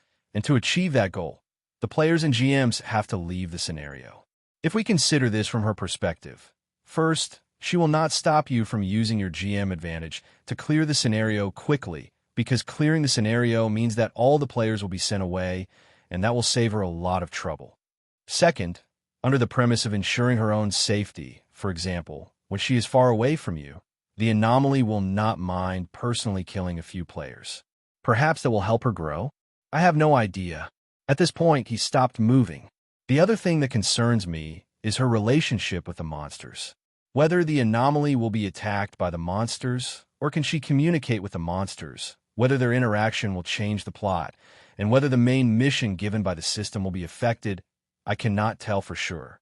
In any case, if I am that anomaly, considering the actual situation of the scenario, there are 3 options to choose from. Feng Bujua sat back down on the sofa, lowered his head, and tapped his forehead lightly with 2 fingers. The best plan is to use myself as bait and find a suitable time, like after dark, to purposely enter your detection range and lead you to a specific location. Then, with the help of the mutants from Ashford and a night version of BW zombies, we can take you down. He raised his head and touched his nose. I know you can check the flags, monster information, and the map, but you cannot see the real-time coordinates of every monster. That is not hard to predict because you managed to find Professor Ashford through the trigger point of the plot flag. But after he mutated and escaped, the 2 of you could not find him anymore. After half a second, he continued. Assuming this anomaly can find Professor Ashford's mutant and communicate with it, and she is smart enough, she will definitely use the monsters to achieve her goal. This plan has the highest chance of success for the anomaly. Right then, he pointed into the distance and gave Xiaotan a look. Xiaotan turned to look and saw a BW zombie approaching. He knew what his brother Zhu meant, so he grabbed a baseball bat and rushed over. When Xiaotan was fighting the monster, Pan Hua and Feng Bujua had jumped down from the roof. Since Feng Bujua had said that ambush was useless, they did not stay up there to enjoy the breeze. The best option is to kill Professor Ashford's mutant. Feng Bujua told the 2 GMs. If she does that, Xiaotan and I will leave the scenario because we have cleared the scenario, and then the anomaly will come after you or continue to play a game of cat and mouse with you. In any case, in 80 hours, you will be offline due to the limitation of the gaming hub. Of course, as a set of data, she probably does not have the concept of the real world and does not know about this rule. He paused. If we choose this option, it means that the anomaly is unable to communicate with the monsters. To prevent uncertainties like the mutants and players from messing up the situation, she will do this. At the same time, this means that the anomaly believes that she has a high chance of killing you in a 1 versus 2 situation. By then, Xiaotan had already killed the monster and was walking back. As for the worst option, the possibility is not high. Feng Bujua said, The worst option is to choose a random moment to rush over and attack the four of us directly. Even though the worst option does not fit the anomaly's pattern so far, if she really does come over, there has to be a reason. For example, after she ate Professor Ashford's brain, she mutated into a very powerful monster and gained the confidence to take on the four of us alone. After listening to Feng Bujue's analysis, Pan Feng and Hua Xiong's mouths were half open. They looked at him like they were looking at a monster. If you don't mind, what is your occupation? Big. Feng Bujue was about to yell out one of his usual answers. Shout and cut him off. Freelancers. Feng Bujue shrugged and pulled the topic back on track. He told the two GMs, let's discuss how to deal with these three scenarios. Other than the second scenario, Xiao Tan and I can be of some use. The death of the two level 14 and level 12 players already explains a lot, doesn't it? You yourself have a rough idea of the anomaly's power through your own analysis. Do you really think the two of you can help? Pan Feng said, I know that you're a very capable player, and you have a lot of ideas. You're not someone who is fooled by the game. If I was not a GM, in terms of gaming skill, I would not be as good as you. But when facing an existence like the anomaly, the most important thing is combat ability. Everything else is secondary. It is you who have underestimated the power of the players. Feng Bujue said in a relaxed tone. Like you said, a GM solo hunting success rate against a level 4 anomaly is above 95%. Then, using your GM's power level as a comparison. In a scenario of this level, the power level of the anomaly is about the power level of a player who is not even level 20. Furthermore, it is just an AI, not a human. Atobi-sama and Jun, a nameless name, were killed instantly due to carelessness. If they had treated this anomaly as a strong enemy and used their guns and skills to fight it, would they have been killed instantly? I believe they would have been able to deal some damage to it, and they might even have been able to escape. I'm looking forward to being able to witness the process of killing the anomaly and participate in it. So, he paused. For now, I believe that this anomaly will choose the most difficult solution for us, and we should think about how to deal with it.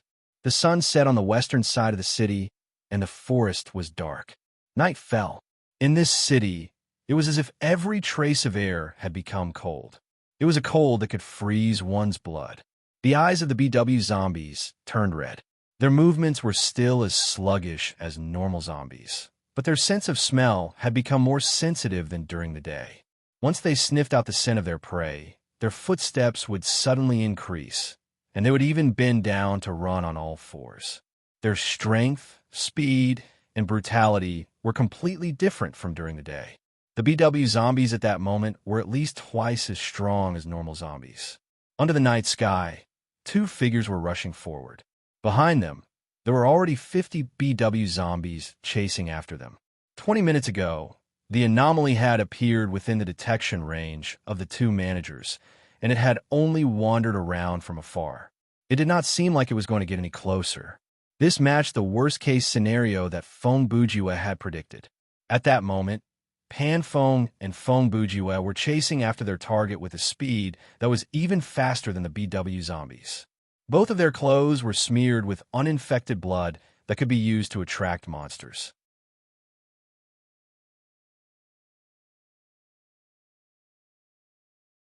Chapter 66. Pan Wushuang waved his axe to clear the way, and Feng Bujue followed behind him, using the Winchester to coordinate with him. The BW zombies that came from the front or the side would be instantly killed as long as they were within a certain distance and posed a threat. The anomaly was caught off guard by this situation.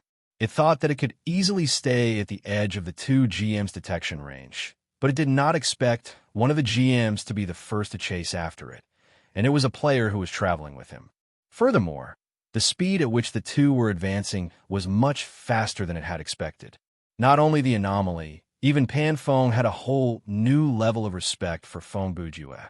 He knew very well that it was not that easy for a low-level player to be able to follow closely behind in GM character and deal with the monsters that kept coming at him so calmly. Pan Feng knew about the effect of jazz shoes. He could check a player's equipment and skills, but he did not think that if someone else was equipped with this equipment and a shotgun, they would be able to do what Fong Bujue had done. Fong Bujue's calmness, precision, and accuracy when dealing with sudden situations left a deep impression on Pan Fong. Only when facing the endless horde of monsters and fighting side by side with Fong Bujue at close range could one understand that feeling. Along the way, Fong Bujue had not missed even once. He would always prioritize the monster that posed the most threat and was closest to him. He had a very objective understanding of his own marksmanship. As long as he pulled the trigger, he had the confidence to hit the target. He did not purposely aim for the head and would always choose the most suitable angle and position to shoot, so he never missed a shot. With the cooperation of Fong Bujue, the pressure on Pan Fong was greatly reduced. Initially, he was quite concerned about the BW zombies that came from the side, worried that Fong Bujue would be killed if he was not careful. However, after some time, he realized that his concern was unnecessary. Fong Bujue could not only take care of himself, he could even lend him a hand. Under this machine-like accurate and efficient cover, Pan Fong could focus on dealing with the monsters that were attacking her from the front without worrying about the rear. Therefore, the two of them were fast, and the anomaly had to pick up her pace. After tracking for more than 20 minutes, they arrived in front of a stadium. After the anomaly escaped into the building, it stopped moving.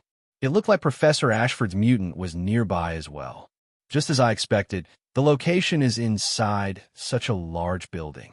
Fong Bujue said. He had already put on the eye of hostility and had been holding the Winchester in his hand. The space in his backpack was used to pack up ammunition. Well, you guessed one more thing right. As Pan Fong spoke, she turned back to look at the street outside the stadium. Although the monsters chasing behind them had been pulled away by some distance, at this rate, this place would soon be completely surrounded. At the same time, Hua Xiong and Xiao Tan were about to arrive. It was Fong Bujue's idea for the four of them to split into two groups. When the anomaly entered their detection range, they started to implement his plan. Pan Fong and Hua Xiong smeared the blood that they had prepared on their bodies. As they chased after the anomaly, they lured the monsters along the way. Hua Xiong and Xiao Tan set off 3 minutes later. Even though the GMs could not find the coordinates of the monsters, they could know the coordinates of the players.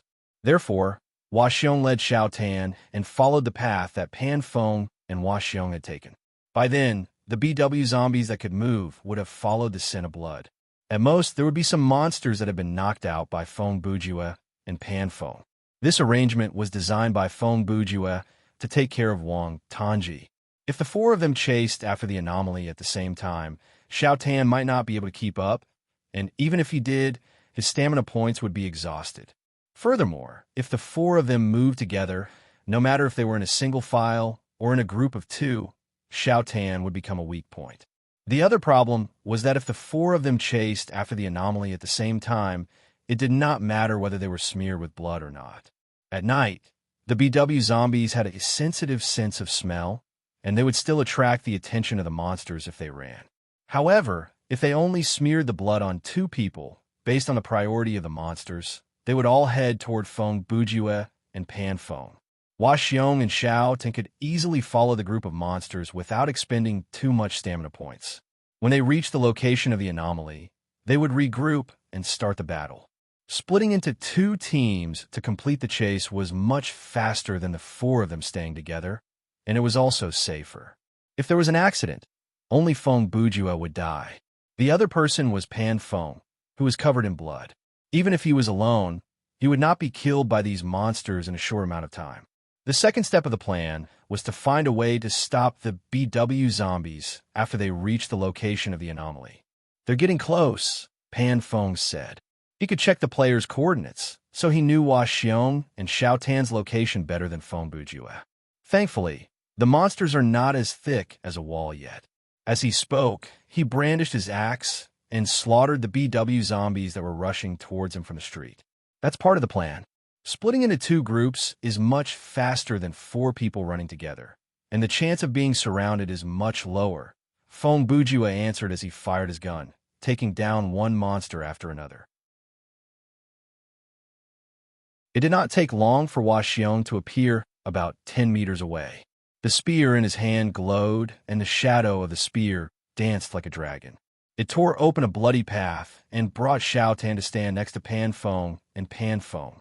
The four fought as they retreated until they reached the entrance of the gymnasium. They stood on a flight of stairs that was about 10 meters wide. Looking down from above, they fended off the BW zombies that were increasing in number. The anomaly's coordinates are inside the gymnasium behind us, Pan Feng said. Based on Brother Feng's prediction, the mutants should be there as well. Are you sure you want to do this? Hua Xiong asked. At this point, there is no turning back. If I wanted to, I would have given up on this plan the moment the anomaly's coordinates appeared. The two of you will draw the monsters away, while Xiao Tan and I will find a place to hide, Feng Bujue replied. Since we've decided to take part in this, we should see it through. Yes, now that we're here, there's no turning back. Xiao Tan did not appear to be nervous or afraid anymore. He stood on the high ground and used the moonlight to look at the black shadows that were rushing toward them like waves, and he felt a trace of calmness in his heart. In these few seconds, he suddenly understood the mentality of those ancient warriors who were not afraid of death. In a battle of life and death, when you see an army 20 times or even 200 times stronger than you charging at you with unstoppable momentum, even if you show weakness, it will be a futile action. Then let's do it, Pan Feng said. Xiao Tan squatted next to the entrance and took out the explosives that they had prepared beforehand. He placed them on the ground and pulled out the fuse. It was already dusk. After searching the city for more than an hour, they had found the most powerful explosive. There was only one, and the description of the item said that it was not that powerful. It was impossible to use this to blow up a boss in a real battle, but it was perfect for a situation like this. Okay, Xiao Tan said. The four of them retreated into the gymnasium. After running for a distance, the explosives were detonated. With a loud boom, the entrance collapsed. The debris from the building temporarily blocked the path, blocking the sea of BW zombies outside the gymnasium. You're tuning into the Warrior Lore YouTube channel. Don't forget to subscribe and join us on this journey to catch the most captivating stories.